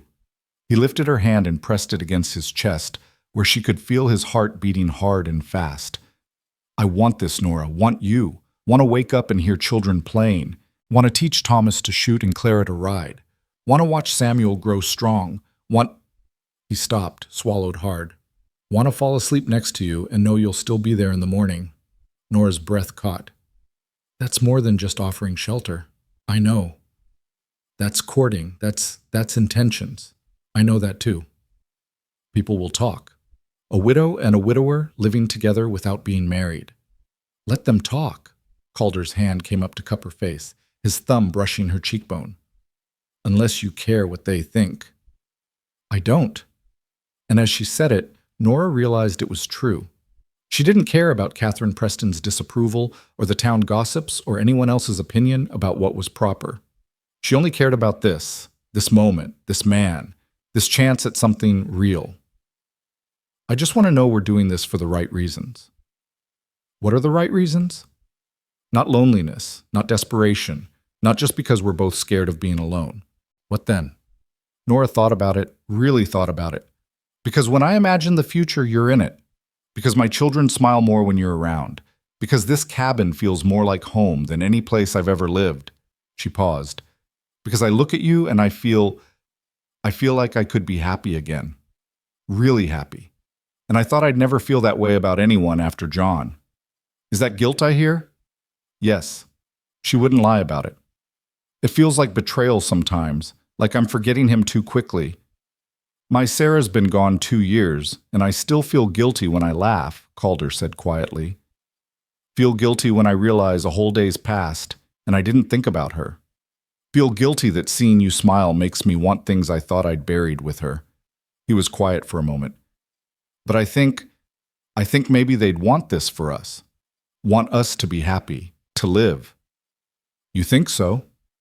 I have to believe that. Because the alternative is carrying this guilt forever, and I'm tired of carrying things, Nora. Tired of grief being the heaviest thing I own. She understood that bone deep. So what do? We take it slow. We court properly, or as properly as we can living in the same cabin. We give your children time to adjust. We give ourselves time to be sure. And then... He stopped. And then? And then we get married. If you'll have me. Make this official. Build something that lasts. Nora's heart hammered against her ribs. It was too fast, too soon, too much, and yet it felt right in a way that scared and thrilled her in equal measure. Yes, she whispered. Yes, I'll have you, when the time's right, when we're both sure. Yes. Calder's hand tightened on her face. I'm going to kiss you now, if that's all right. It's all right. He leaned in slowly, giving her time to pull away, But Nora didn't pull away. She met him halfway, and when their lips touched, it was soft and careful and full of all the things they hadn't yet found words for, hope and fear and grief and possibility all tangled together. When they finally pulled apart, both breathing hard, Calder rested his forehead against hers. "Lord help me," he muttered. "I've gone and done it now." "Done what?" "Fallen for you, completely. Your children, too. There's no coming back from this." Nora felt tears slip down her cheeks, but they weren't sad tears. They were relief and joy and terror all mixed together. "Good, because I've fallen too." They stood like that for a long moment, holding each other in the quiet cabin, while outside the prairie settled into night. It wasn't perfect. It wasn't the fairy tale ending little girls dreamed of, but it was real and honest and brave, and that was better than any fantasy. The next morning, Nora woke to find Calder already up, cooking breakfast while humming tunelessly under his breath. The children were still asleep, tangled together in the bed they'd come to share without complaint. And looking at this scene, this rough man cooking eggs, these children sleeping safe, this cabin that had become home, Nora felt something she'd thought she'd lost forever. She felt like she belonged. "Morning," Calder said without turning around. "Coffee's ready?" "How did you know I was awake?" "Your breathing changed." He glanced at her over his shoulder, and there was something soft in his expression that hadn't been there before. "Besides, I've been listening for it, making sure you're real, that last night actually happened." "It happened." "Good." He plated the eggs and set them on the table. "Because I've been thinking about what comes next. If we're doing this, really doing this, we need to make some changes." "What kind of changes?" "For one, you and the children need real beds. I can build a loft in here for the boys, and Clara can have my bed. I'll sleep by the fire until—" He stopped, color rising in his cheeks. "Until we're married," Nora finished for him. "Yeah." "That's very proper of you." "I'm trying to do this right." Calder sat down across from her. "Your reputation matters, Nora. I won't have people talking about you like you're anything less than respectable. I think living together unchaperoned kind of ruins respectability. Which is why we're getting married soon, really soon, like in a few weeks soon." Nora's eyes widened. "That's very soon." "I know, but I meant what I said. I'm all in, and I won't have you or your children living under a cloud of gossip." He paused. "Unless that's too fast. Unless you need more time." Nora thought about Catherine Preston's knowing looks, about the way people in town had studied them, about the reputation she'd be living under if they waited too long. But more than that, she thought about waking up every morning to this, to Calder's steady presence, to the life they could build, to the family they were already becoming. "A few weeks is fine," she heard herself say, "but I have conditions." "Name them." "I want to contribute. This can't be you taking care of us. It has to be partnership." "Agreed. What else?" "I want to keep teaching the children myself. At least for now. Maybe someday they'll go to school in town, but right now they need stability more than they need a formal education." "Makes sense. What else?" "I want—" She hesitated, suddenly shy. "I want this to be real. Not just practical, not just two lonely people settling. I want us to actually try. To court. To fall in love properly." Calder's expression softened. "We're already falling, Nora. At least I am." "Me too. But I want to do it right. Want to know that when we stand in front of a preacher, we're promising things we actually mean. Then that's what we'll do." He reached across the table and took her hand. "We've got a few weeks. We'll spend them getting to know each other. Really know each other. And if at the end of it you change your mind, I won't. But if you do, I'll take you and the children to Preston's Creek myself. Help you get settled. No hard feelings." Nora knew he meant it, knew that this man who'd already lost everything would let her go if that's what she needed. And that knowledge, that certainty of his honor, made her even more sure of her choice. "I won't change my mind," she said again, "but I appreciate the offer." They sat there in the morning light, hands linked across the table, while outside the prairie woke to another day. And for the first time since John died, Nora let herself believe in the future, Let herself imagine years stretching ahead, years of children growing, of land tended, of love built slowly and carefully from the ruins of grief. It wouldn't be easy. There would be hard days and harder nights. There would be ghosts that never quite left. But they would face it together, and maybe that was the whole point.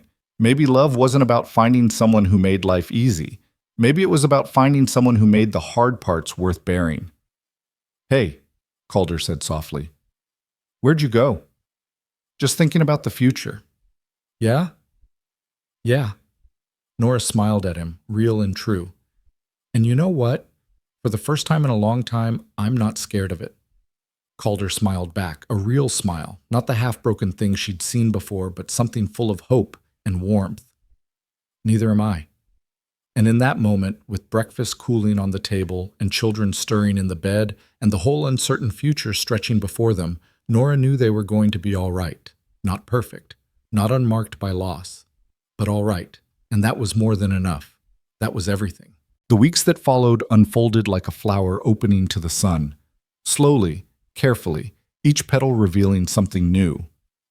Calder built the loft he'd promised, working late into the evenings while the children watched with fascinated eyes. Thomas handed him nails, learning the names of tools and the patience required to measure twice and cut once. Clara swept up sawdust and declared herself the official inspector of all construction. And Samuel, still regaining his strength, sat wrapped in a blanket and offered advice that made no sense but made everyone laugh. "You need to make it tall enough for a giant," he announced one evening. "Why's that?" Calder asked, not looking up from the beam he was sanding. "Because what if a giant comes to visit? He'll need somewhere to sleep." "Can't argue with that logic," Calder said solemnly, and Nora saw Thomas roll his eyes the way older brothers did when little ones said silly things. But Calder added an extra foot to the loft ceiling anyway, and when Samuel asked why, Calder just winked and said, "Giant insurance." It was these small moments that undid Nora. The way Calder took her children's concerns seriously, even the ridiculous ones. The way he'd stop whatever he was doing to answer Thomas's endless questions about carpentry or hunting or why the sky changed colors at sunset. The way he'd let Clara braid his hair while he mended tack, sitting perfectly still even when she pulled too hard. The way he'd carry Samuel on his shoulders when the boy grew tired, as naturally as if he'd been doing it all his life. They were courting, as Calder had promised, though it looked nothing like the courtship Nora had experienced with John. There were no formal parlor visits, no chaperoned walks, no carefully orchestrated moments of romance. Instead, there was work done side by side, conversations that stretched into the night after the children slept, stolen glances across the cabin that made Nora's pulse quicken. There was the morning Calder taught her to shoot his rifle, standing behind her to adjust her stance, his breath warm against her ear as he murmured instructions.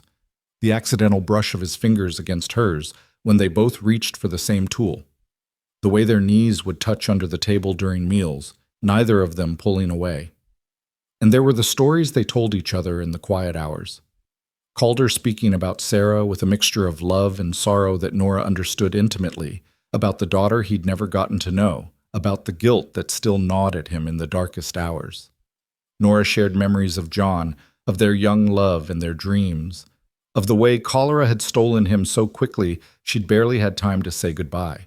"Do you think it ever stops hurting?" Nora asked one night, 2 weeks into their courtship. The children were asleep, and they sat by the fire as had become their habit, close but not touching, talking until the coals burned low. "No," Calder said honestly, "but I think it hurts different as time passes. Less like a fresh wound and more like an old scar that aches when the weather changes." "That's not very comforting." "It's the truth, though." He poked at the fire with a stick. "But I'll tell you what I've learned. Grief doesn't go away, but it makes room. Makes room for other things, other people. New joy alongside the old sorrow." "Is that what's happening between us?" Calder turned to look at her, his scarred face serious in the firelight. "What do you think?" Nora considered the question carefully. "I think I'm falling in love with you, and it terrifies me because I don't know if I'm doing it for the right reasons. If I'm confusing gratitude with love. If I'm just so desperate not to be alone that I'm mistaking companionship for something deeper. And if you are?" His voice was neutral, carefully stripped of hurt. "Would that be so bad?" It wouldn't be fair to you. Let me worry about what's fair to me. Calder shifted closer, close enough that she could see the silver in his dark hair, the lines around his eyes that spoke of years of squinting into the sun and wind. I've spent 2 years alone, Nora. 2 years with nothing but my own thoughts and ghosts for company. And in that time, I convinced myself that alone was safer, that if I didn't let anyone in, I couldn't lose them, couldn't fail them. What changed? You did. You and your children, stumbling into my life with your broken wagon and your fierce determination to survive.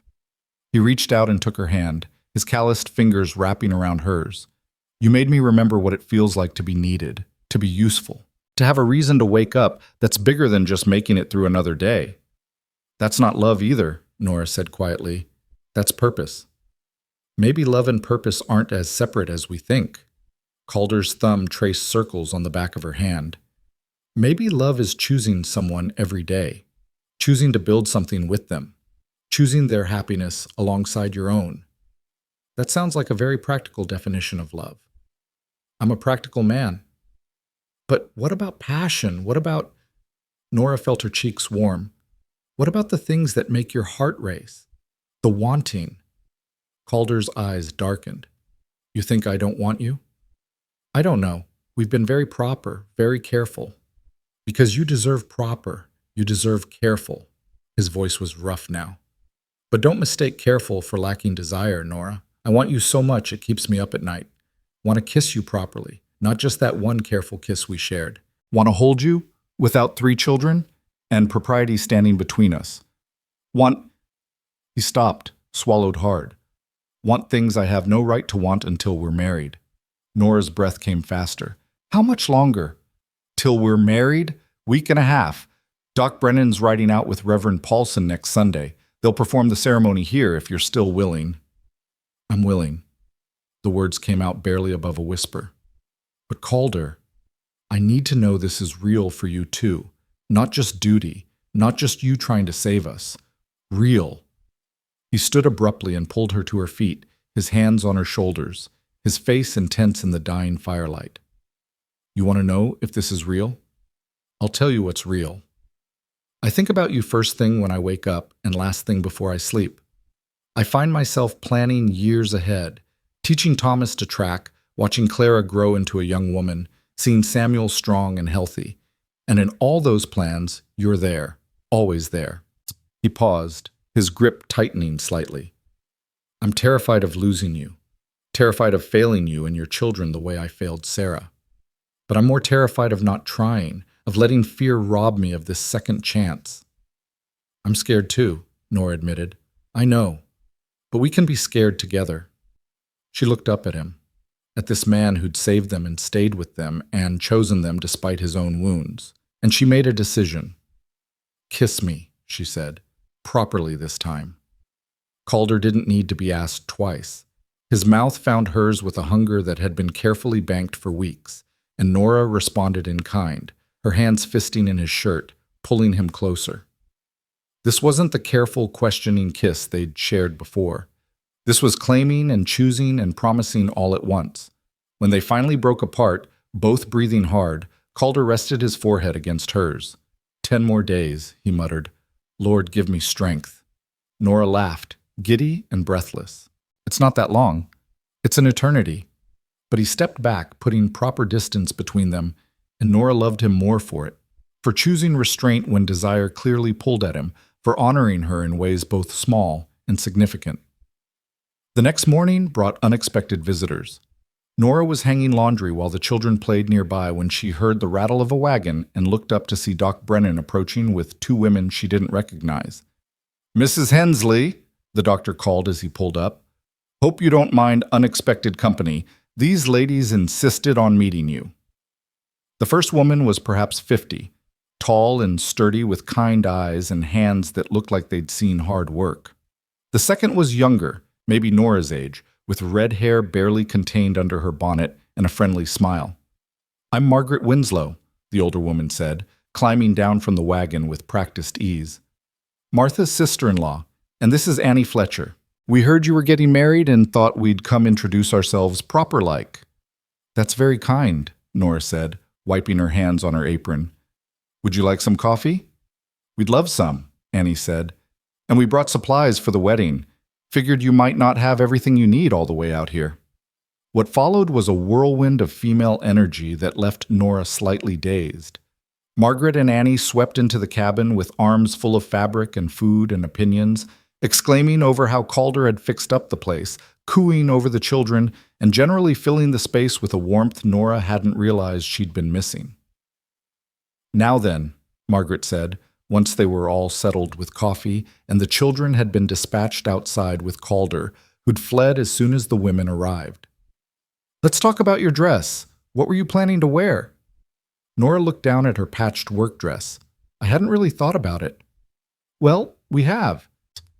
Annie produced a bundle wrapped in brown paper. This was my wedding dress. I know we're different sizes, but Margaret's a genius with alterations. We thought maybe you could wear it. Nora unwrapped the package with trembling hands. Inside was a dress of soft blue wool, simple but beautiful, with delicate embroidery at the collar and cuffs. It was the most beautiful thing she'd seen in months. I can't accept this, she whispered. Of course you can, Annie said firmly. What's the point of having nice things if you can't share them with friends? But we barely know each other. So, we'll know each other better after you wear my dress and marry that grumpy cowboy of yours. Annie grinned. Besides, any woman brave enough to live 8 miles from town with 3 children and no female company is someone I want to be friends with. Margaret was already holding the dress up to Nora, assessing with a professional eye. It'll need to be taken in at the waist and let out in the shoulders, but nothing I can't manage. Annie, you brought the sewing kit? Of course. What followed was an afternoon unlike any Nora had experienced since leaving Missouri. The women worked on the dress while talking about everything and nothing, town gossip, recipes, child rearing, the challenges of frontier life. They asked about Nora's background but didn't pry. They spoke fondly of Calder, clearly surprised but pleased he was getting married again. He was devastated when Sarah died, Margaret said quietly, pinning fabric with practiced efficiency. Blamed himself something terrible. Most of us thought he'd never come back from it. But then he finds you and your children, and suddenly he's getting married? It's like watching a dead tree come back to life. That's a terrible metaphor, Annie said, but she was smiling. You know what I mean. He's alive again. You can see it in his eyes. Nora felt tears prick her eyes.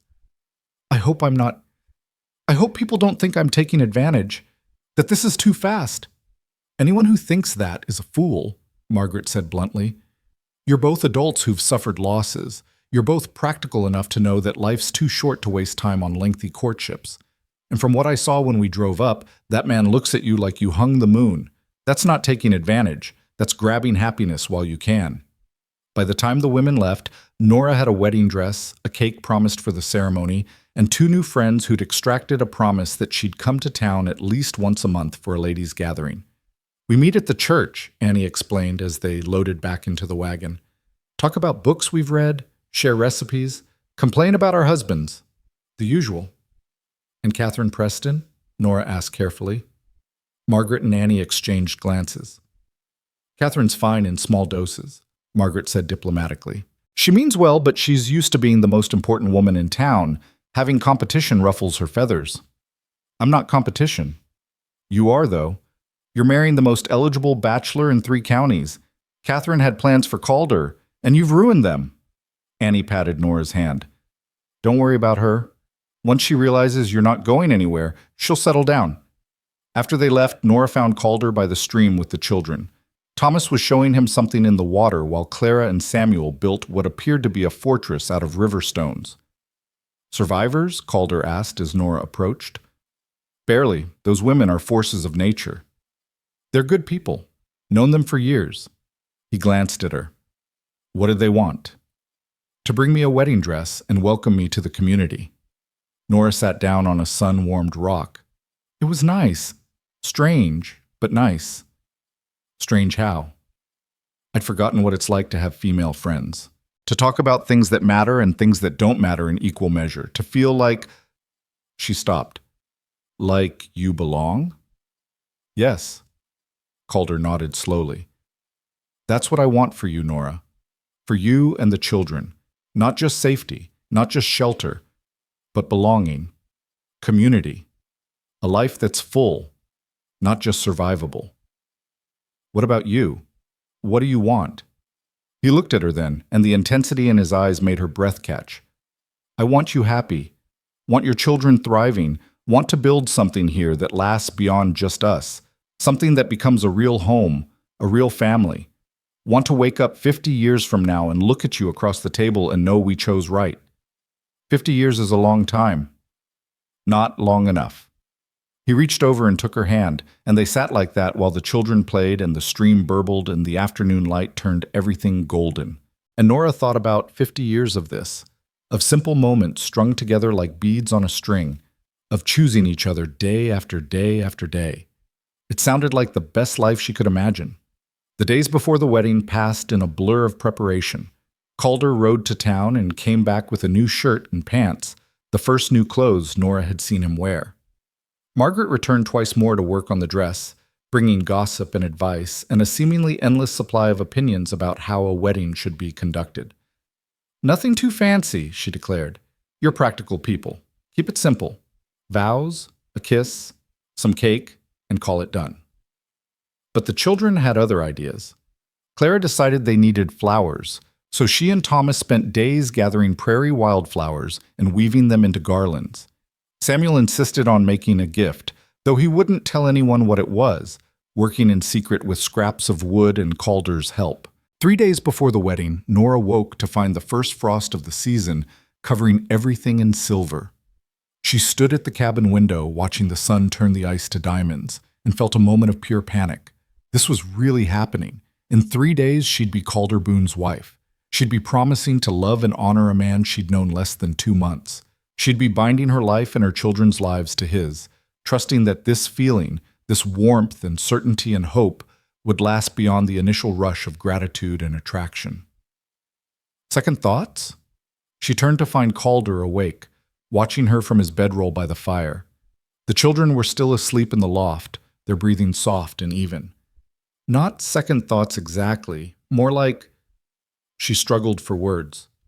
What if we're making a mistake? What if this is just two lonely people convincing themselves they've found something real? Calder sat up, running a hand through his sleep-mussed hair. Come here. Nora crossed to him and sat down on the hearth. He took both her hands in his expression serious. I can't promise you this will be easy, he said quietly. Can't promise we won't fight or disagree or have days where we drive each other crazy. Can't promise that grief won't still sneak up and knock us sideways sometimes. But I can promise you this. I will choose you every day. Choose you and your children. Choose building this life even when it's hard. Choose staying even when running would be easier. How can you be so sure? Because I already did run. Already tried living with ghosts instead of people, and it nearly killed me. He squeezed her hands. You brought me back to life, Nora. You and Clara and Thomas and Samuel gave me a reason to care about the future instead of just surviving until I could join Sarah. That's not gratitude. That's not loneliness. That's love. You love me? The words came out barely audible. Of course I love you. Thought that was obvious. You never said it. I'm saying it now. He cupped her face in his hands. I love you, Nora Hensley. Love your strength and your stubbornness and the way you love your children so fiercely it scares you. Love the way you hum while you work and how you always check on the children one more time before you sleep. Love how you look at me sometimes, like I'm not just a broken man living alone, but someone worth building a life with. Tears spilled down Nora's cheeks. I love you too. I wanted to be sure it was real, but I've loved you for weeks now. Maybe since the night you carried Samuel all those miles without complaint. Maybe since the first morning you made me coffee without asking. I don't know when it started, but it's real. Calder kissed her then, soft and sweet, tasting of sleep and promise. When they pulled apart, he was smiling, that full, unguarded smile she'd only seen a handful of times. 3 more days, he said. 3 more days, she agreed. Sunday dawned clear and cold, the kind of autumn day that felt like a gift. Nora woke early, nerves and excitement making sleep impossible. Margaret arrived at dawn with Annie and the cake, shooing Calder out of the cabin so they could help Nora prepare. "Tradition," Margaret announced when Calder protested. "You're not seeing your bride until the ceremony." Calder went willingly, taking the boys with him to get ready in the lean-to while the women transformed the cabin. They hung Clara's flower garlands from the rafters, cleared space for the ceremony, and fussed over Nora until she felt like a child being prepared for her first day of school. The dress fit perfectly. Margaret had worked some kind of magic with needle and thread, and when Nora looked at herself in the small mirror Calder owned, she barely recognized the woman looking back. The blue wool brought out the color of her eyes, and the simple style suited her far better than anything elaborate would have. "You're beautiful," Clara breathed, her eyes wide. "Your papa would be proud," Annie said quietly, and Nora knew she was thinking of John, of the life Nora had lost. It should have made her sad, but instead she felt a strange sense of peace. John would have wanted her to be happy, would have wanted his children safe and loved, and they were both those things now. Reverend Paulson arrived mid-morning with Doc Brennan, both of them bundled against the cold. Margaret and Annie had brought their husbands too, so when Calder finally emerged from the lean-to with Thomas and Samuel flanking him, there was a small crowd gathered around the cabin. Nora's breath caught at the sight of him. He'd trimmed his beard and slicked back his hair, and the new shirt made him look almost civilized. But it was his eyes that held her, the way he looked at her like she was the only person in the world, like this moment was as sacred to him as it was to her. The ceremony was simple, just as Margaret had suggested. They stood beneath the budding ash tree behind the cabin, the one Calder said was his favorite because it was first to leaf in spring. Reverend Paulson spoke about love and commitment and the sacred bonds of marriage. He read scripture about bearing one another's burdens and about how love covered a multitude of sins.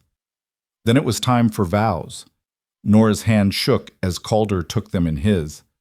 "I, Calder James Boone, take you, Nora Elizabeth Hensley, to be my lawfully wedded wife," he said, his rough voice steady. "I promise to love you in plenty and in want. I promise to be father to your children, to raise them with love and discipline and everything I have.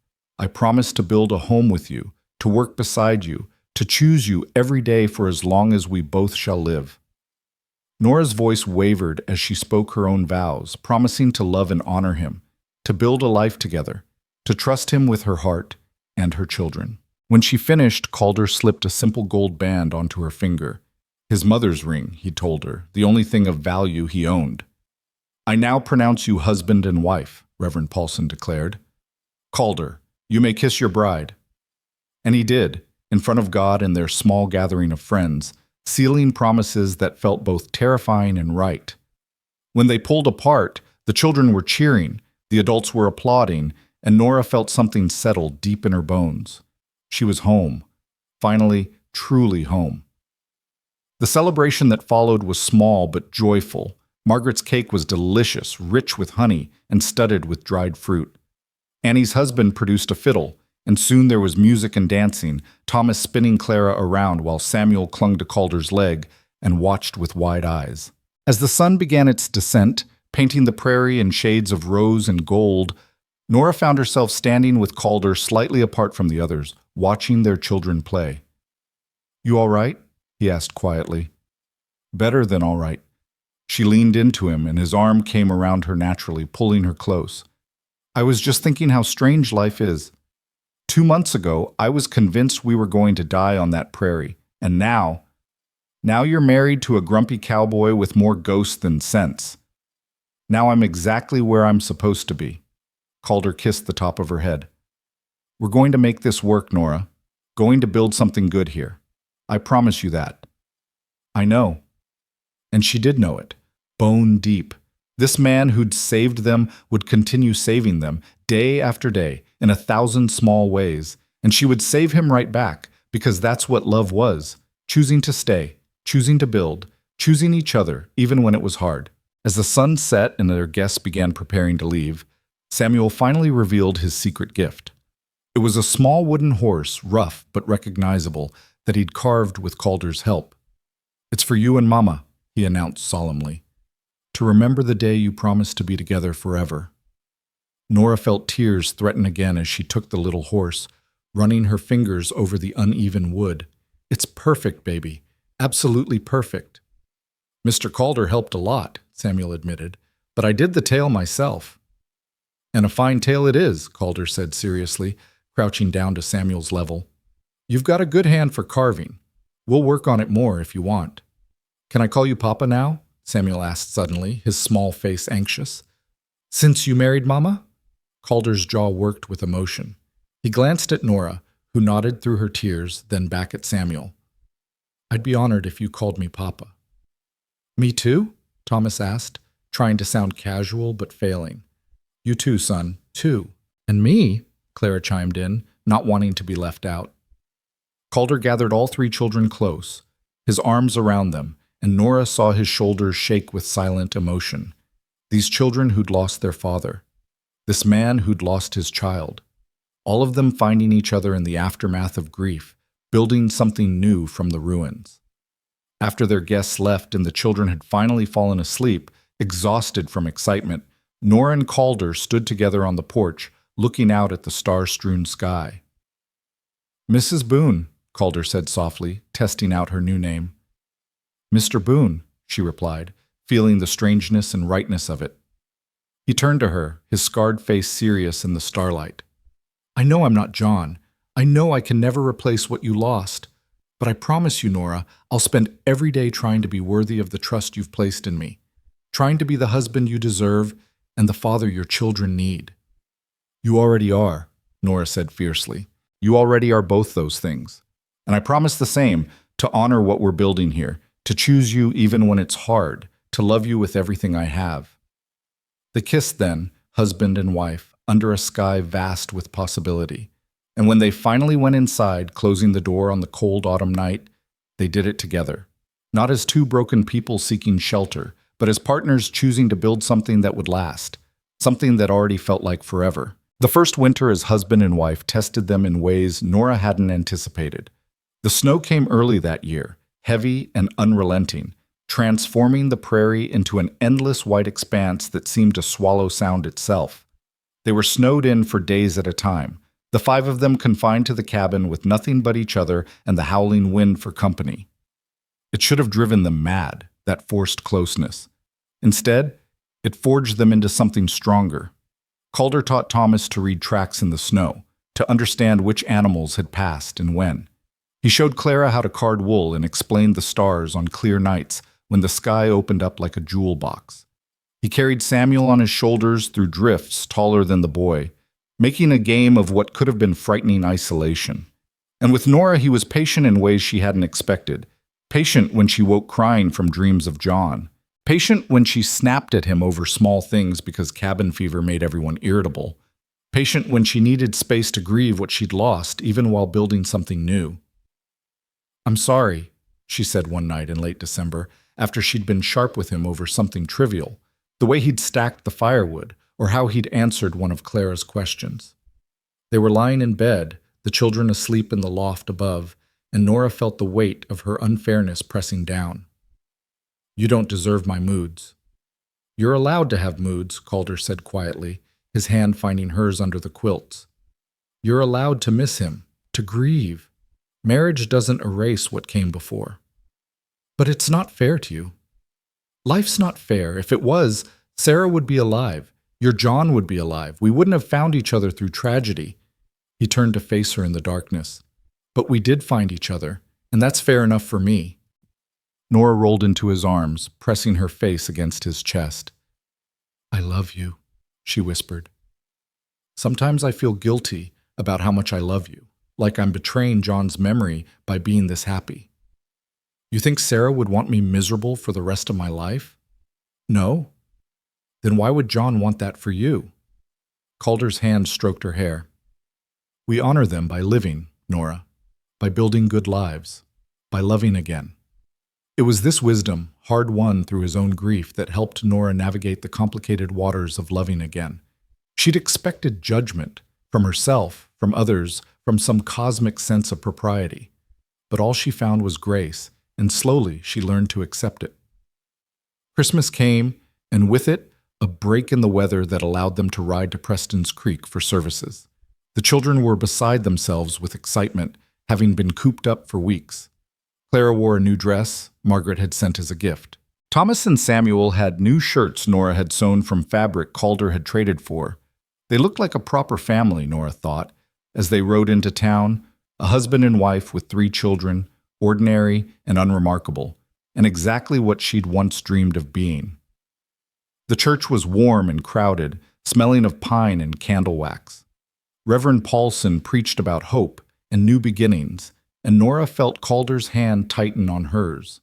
Around them, their neighbors, for that's what these people had become, smiled and nodded. Even Catherine Preston managed a tight smile, though her eyes still held disapproval. After the service, there was a gathering at the church hall. The women had prepared food, and the children ran wild, drunk on sugar and freedom. Nora found herself surrounded by friendly faces, bombarded with questions about how they were managing the winter, whether the cabin was warm enough, if the children were keeping up with their lessons. "You look happy," Margaret observed, watching Nora with shrewd eyes. "Really happy, not just putting on a face happy." "I am happy," Nora admitted. "Is that terrible? To be this happy after everything that's happened?" "It's human," Margaret squeezed her arm, "and it's exactly what you deserve." But not everyone was pleased with Nora's happiness. As she was helping clean up after the gathering, Catherine Preston cornered her near the kitchen. "Mrs. Boone," Catherine said, her voice dripping with false sweetness, "I wanted to offer my congratulations. It's remarkable how quickly you've recovered from your loss." Nora felt heat rise in her cheeks, but kept her voice level. "Thank you, Mrs. Preston. Of course, some might say it's inappropriate, marrying so soon after your husband's death, but I suppose when one is desperate for security, propriety becomes less important." The words hit like slaps, but before Nora could respond, Annie Fletcher appeared at her elbow. "Catherine," Annie said cheerfully, though her eyes were hard, "how kind of you to take such interest in other people's business. Perhaps if you focused more on your own affairs, you'd be less concerned with everyone else's happiness." Catherine's face flushed. "I was merely being unkind?" Margaret joined them, crossing her arms. "Because it sounded like you were suggesting Nora married for security rather than love, which would be rich coming from someone who married Horace Preston specifically because his family had money and land." "That's completely different, is it?" Annie's smile was sharp. "Seems to me we all marry for various reasons. Some of us are just more honest about it. Now, Nora's helped enough. She should get back to her family. Her husband and children are waiting." They steered Nora away, leaving Catherine sputtering behind them. Once they were out of earshot, Nora let out a shaky breath. "Thank you. I should have defended myself, but you were being polite, which is more than Catherine deserves," Margaret said firmly. "Don't let her poison get under your skin. She's jealous, pure and simple. Jealous that you found happiness, and she's stuck in a loveless memory of a marriage that was never as perfect as she pretends. I just don't understand why she cares." "Because miserable people need company," Annie said wisely, "and you refusing to be miserable offends her sense of how the world should work." Later, as they rode back to the cabin through the cold evening, Nora told Calder what had happened. She expected him to be angry, to defend her honor, but instead he just looked thoughtful. "Catherine said something similar to me once," he said. "About 6 months after Sarah died. Told me I was dishonoring her memory by not participating in town life, by hiding away. Said a proper widower would have moved on more appropriately." He shook his head. "Point is, some people think they know the right way to grieve, the right way to heal. They don't. Only you know what you need."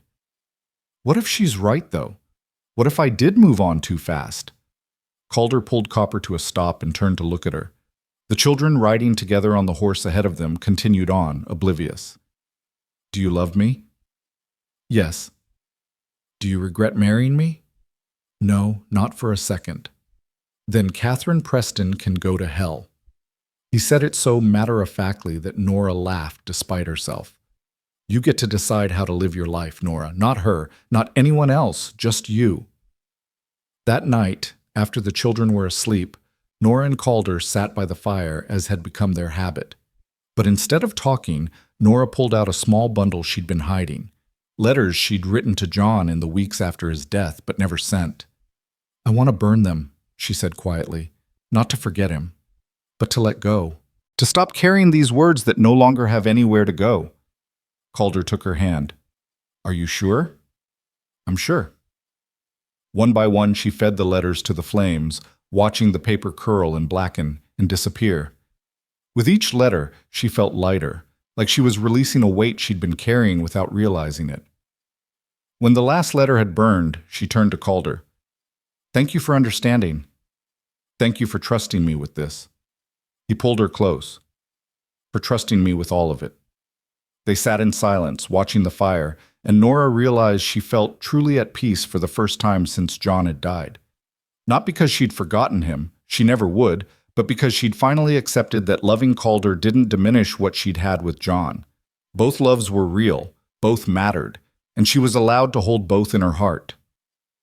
Winter deepened, but inside the cabin, life bloomed. Samuel grew stronger every day, his laugh coming more easily, the shadow of illness finally fading. Thomas shot his first rabbit with Calder's patient guidance and came home so proud he could barely speak. Clara learned to bake bread that was only slightly burned and declared herself a master chef. And Nora discovered she was pregnant. She knew before she'd even missed her monthly courses. Knew from the familiar queasiness in the mornings, the tenderness in her breasts, the way certain smells suddenly made her stomach turn.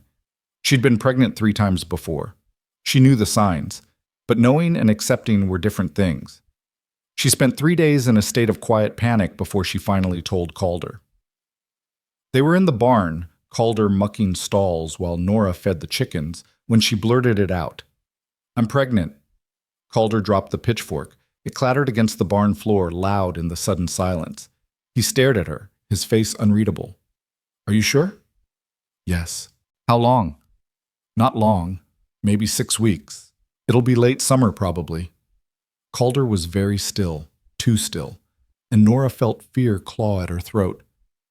Say something, she whispered. I'm terrified, he said finally. Absolutely terrified. Of being a father again? Of losing another child. Of losing you. His voice cracked. Sarah died in childbirth, Nora. Died screaming in pain while I could do nothing but hold her hand and watch her slip away. And our daughter, she never even took a breath. Never. He stopped, swallowing hard. I can't go through that again. I can't. Nora crossed to him and took his hands. They were shaking. I'm scared too, she admitted. Childbirth is dangerous, I know that. But Calder, this is our child, yours and mine, a future we're making together. What if something goes wrong? Then we'll face it together. But we can't live our lives afraid of what might happen. We can't refuse joy because we're scared of pain. Calder pulled her into his arms, holding her so tight she could barely breathe. Promise me you'll be careful. Promise me you'll let me take care of you. Promise me. I promise. She held him just as tightly. And I promise I'll fight. For this baby. For us. For the life we're building. I won't leave you, Calder. Not if I can help it. They stood like that for a long time.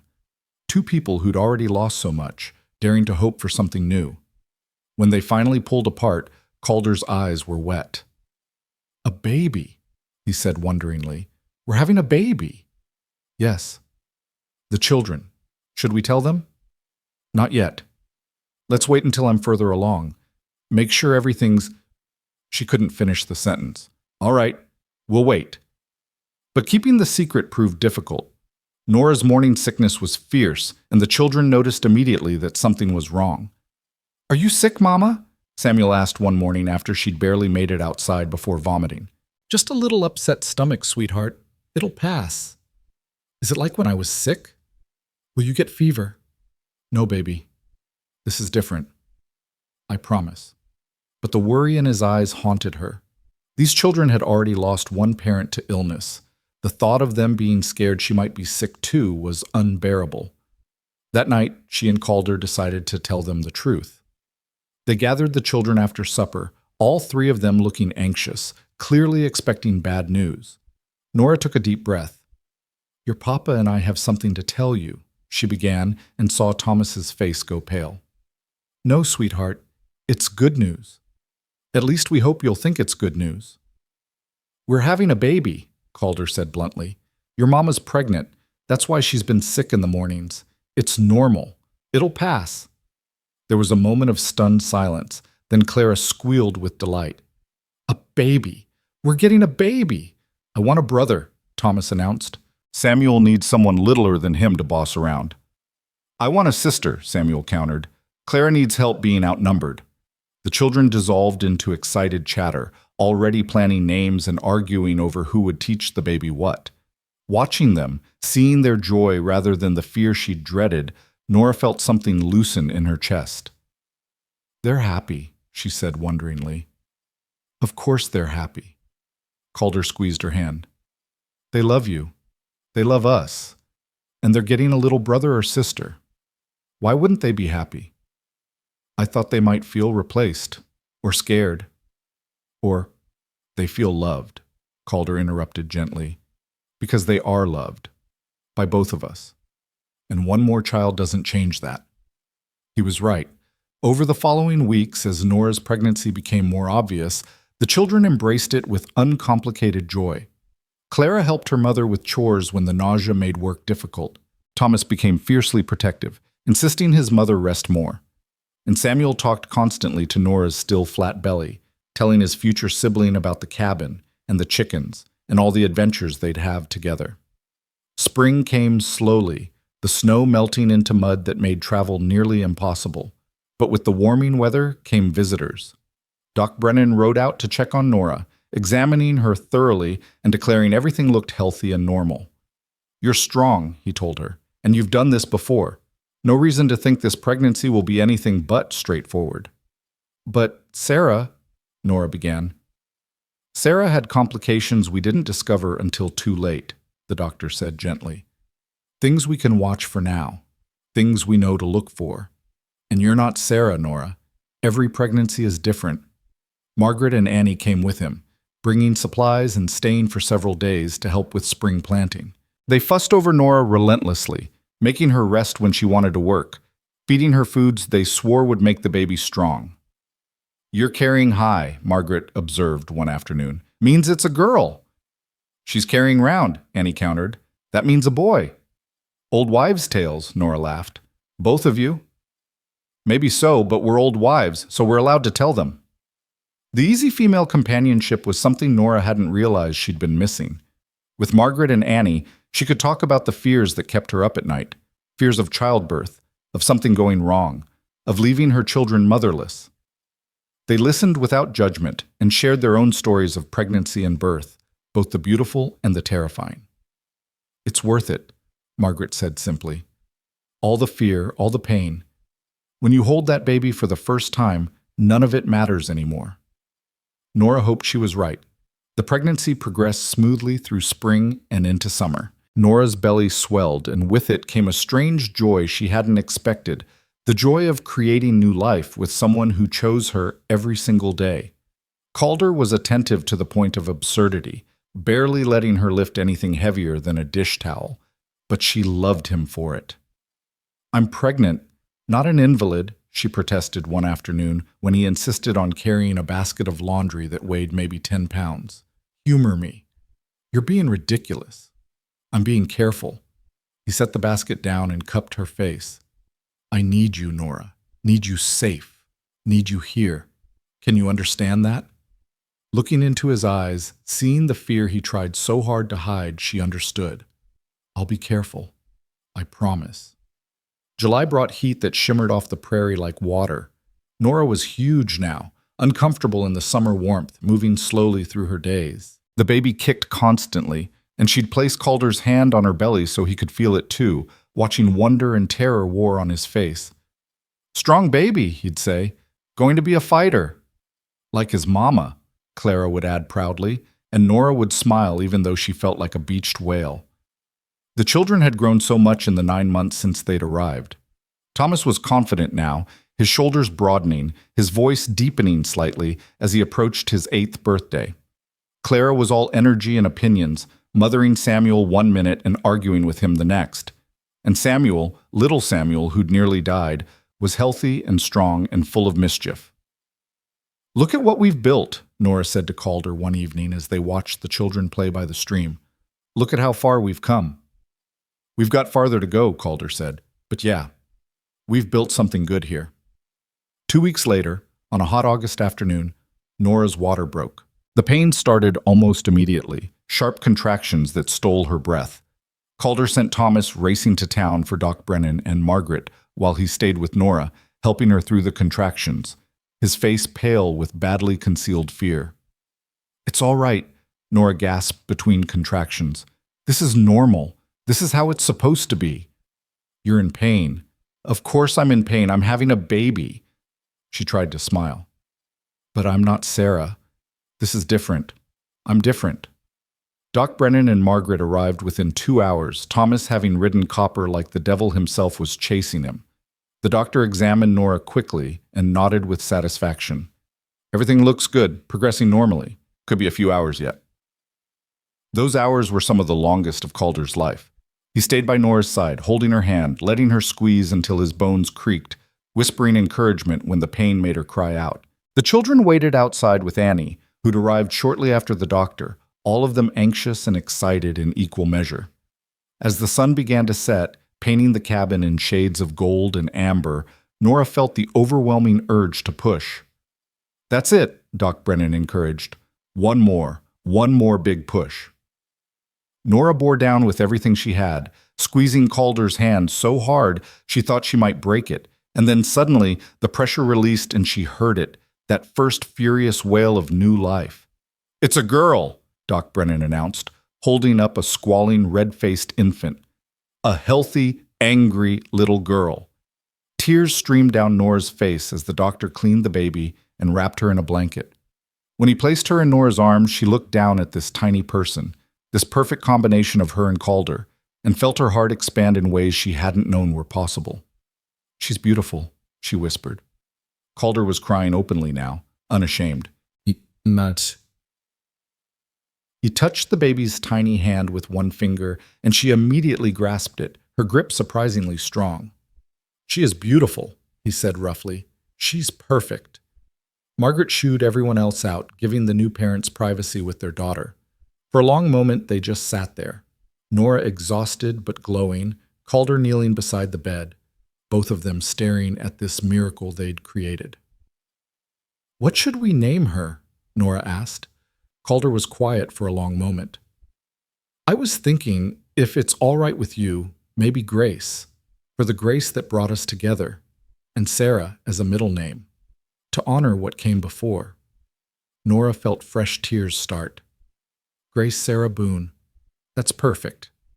They let the children come in then, all three of them wide-eyed and reverent. Clara insisted on holding her immediately, settling into a chair with the baby cradled carefully in her arms. She's so tiny, Clara breathed.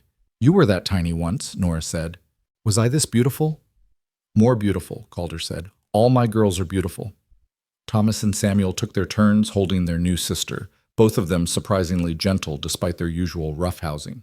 And watching her 4 children together, 3 she'd brought into this world with John, 1 she'd brought into it with Calder, Nora felt a sense of completeness she'd never expected to feel again.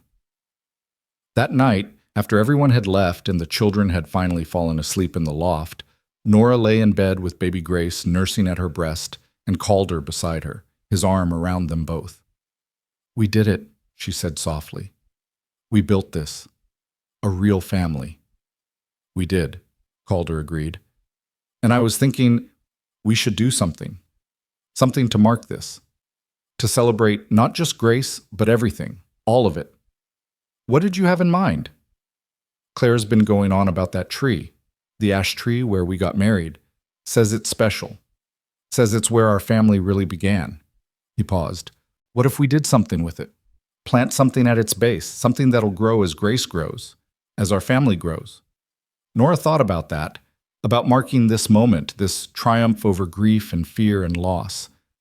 I like that. What should we plant? Clara found a spring flower she's been keeping pressed between pages, said she wants to plant it, let it grow. Then that's what we'll do. 3 days later, when Nora was strong enough to walk outside, they gathered beneath the ash tree, all 7 of them now. The summer sky was impossibly blue, and a warm breeze made the leaves whisper overhead. Calder had dug a small hole at the base of the tree, and Clara stepped forward with her pressed flower, carefully placing it in the earth. "This is for Grace," Clara announced solemnly, "and for all of us, for being a family." They covered the flower with soil and said a small prayer, not just for the baby, but for all of them, for second chances and new beginnings, for the courage to love after loss, for the strength to build something lasting from broken pieces. As they walked back to the cabin, Grace asleep in Nora's arms and the children running ahead, Calder took Nora's hand. "Happy?" he asked. "Happier than I ever thought I'd be again," she admitted. "Sometimes I can't believe this is my life, that I get to have this, you, the children, this home we've built. It seems like too much good fortune for one person." "You earned it. We both did. Earned it by surviving when survival seemed impossible, by choosing hope when despair would have been easier." "Do you ever wonder what they'd think?" Nora asked quietly. "John and Sarah? About us?" Calder was quiet for a moment. "I like to think they're glad. Glad we found each other. Glad their children, that our children, have a home and family. Glad we're not alone anymore. I like to think that too." They stood on the porch, watching the sun paint the prairie in shades of amber and rose, and Nora thought about the journey that had brought her here. The broken wagon on the empty plain, the cowboy who'd stopped when no one else would, the slow, careful building of trust and then love, the fear and the courage and the choice to try again. Life wasn't perfect. There were still hard days when grief ambushed her, when she missed John with a fierceness that stole her breath. There were still nights when Calder woke from nightmares of Sarah's death, and Nora would hold him until the shaking stopped. There were still moments of doubt, of wondering if they'd rushed too fast, built too quickly on foundations that were still settling. But there were more moments of joy, of laughter over dinner, of watching the children play, of working side by side on the land, building something that would outlast them both, of falling asleep in each other's arms and waking to know that this imperfect, hard-won, beautiful life was theirs. Years later, when Grace was no longer a baby, but a little girl with her father's dark hair and her mother's determination, she would ask about that tree, about the flower that had taken root and bloomed every spring without fail, spreading until the base of the ash was covered in delicate white petals. "That's hope," Nora would tell her. "That's what happens when you plant something beautiful in good soil and tend it with love. It grows. It spreads. It becomes more than you ever imagined." And Grace would nod, understanding in the way children do that this story, the story of how her parents found each other, how they chose love after loss, how they built a family from ruins, was about more than just flowers and trees. It was about resilience, about second chances, about the quiet courage it took to keep living when life knocked you down. But that was years away. On this August evening, with baby Grace sleeping in her arms and Calder's hand warm in hers, Nora simply stood on her porch and watched the sunset paint their world in gold. Around her, the prairie stretched endlessly, no longer empty and threatening, but full of possibility. Behind her, the cabin glowed with lamplight and the sounds of her children settling for the night. And beside her stood the man who'd saved them all. Not just once, not just that day on the prairie, but every day since. The man who'd looked at a broken wagon and a desperate woman and 3 sleeping children and said 6 words that changed everything. "I can carry them. All of them." And he had. Not just carried them through that first desperate night, but through every hard day since. Carried them when they couldn't carry themselves.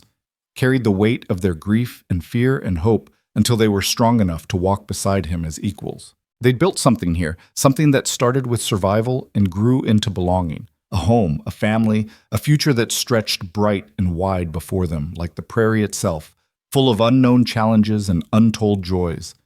And standing there in the golden light of evening, surrounded by everything they'd fought so hard to create, Nora finally let herself believe what she'd been afraid to even hope for back on that dusty prairie so many months ago.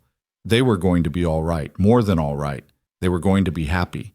And that was everything. That was enough. That was the whole beautiful truth of what they'd built together from the scattered pieces of their shattered lives. A home, a love, a family that would endure whatever storms came next. Because they'd faced the worst already. They'd survived the unsurvivable, chosen hope over despair, built love from loss. And if they could do that, if they could take tragedy and transform it into this beautiful, messy, perfect life, then they could face anything. Together. Always together.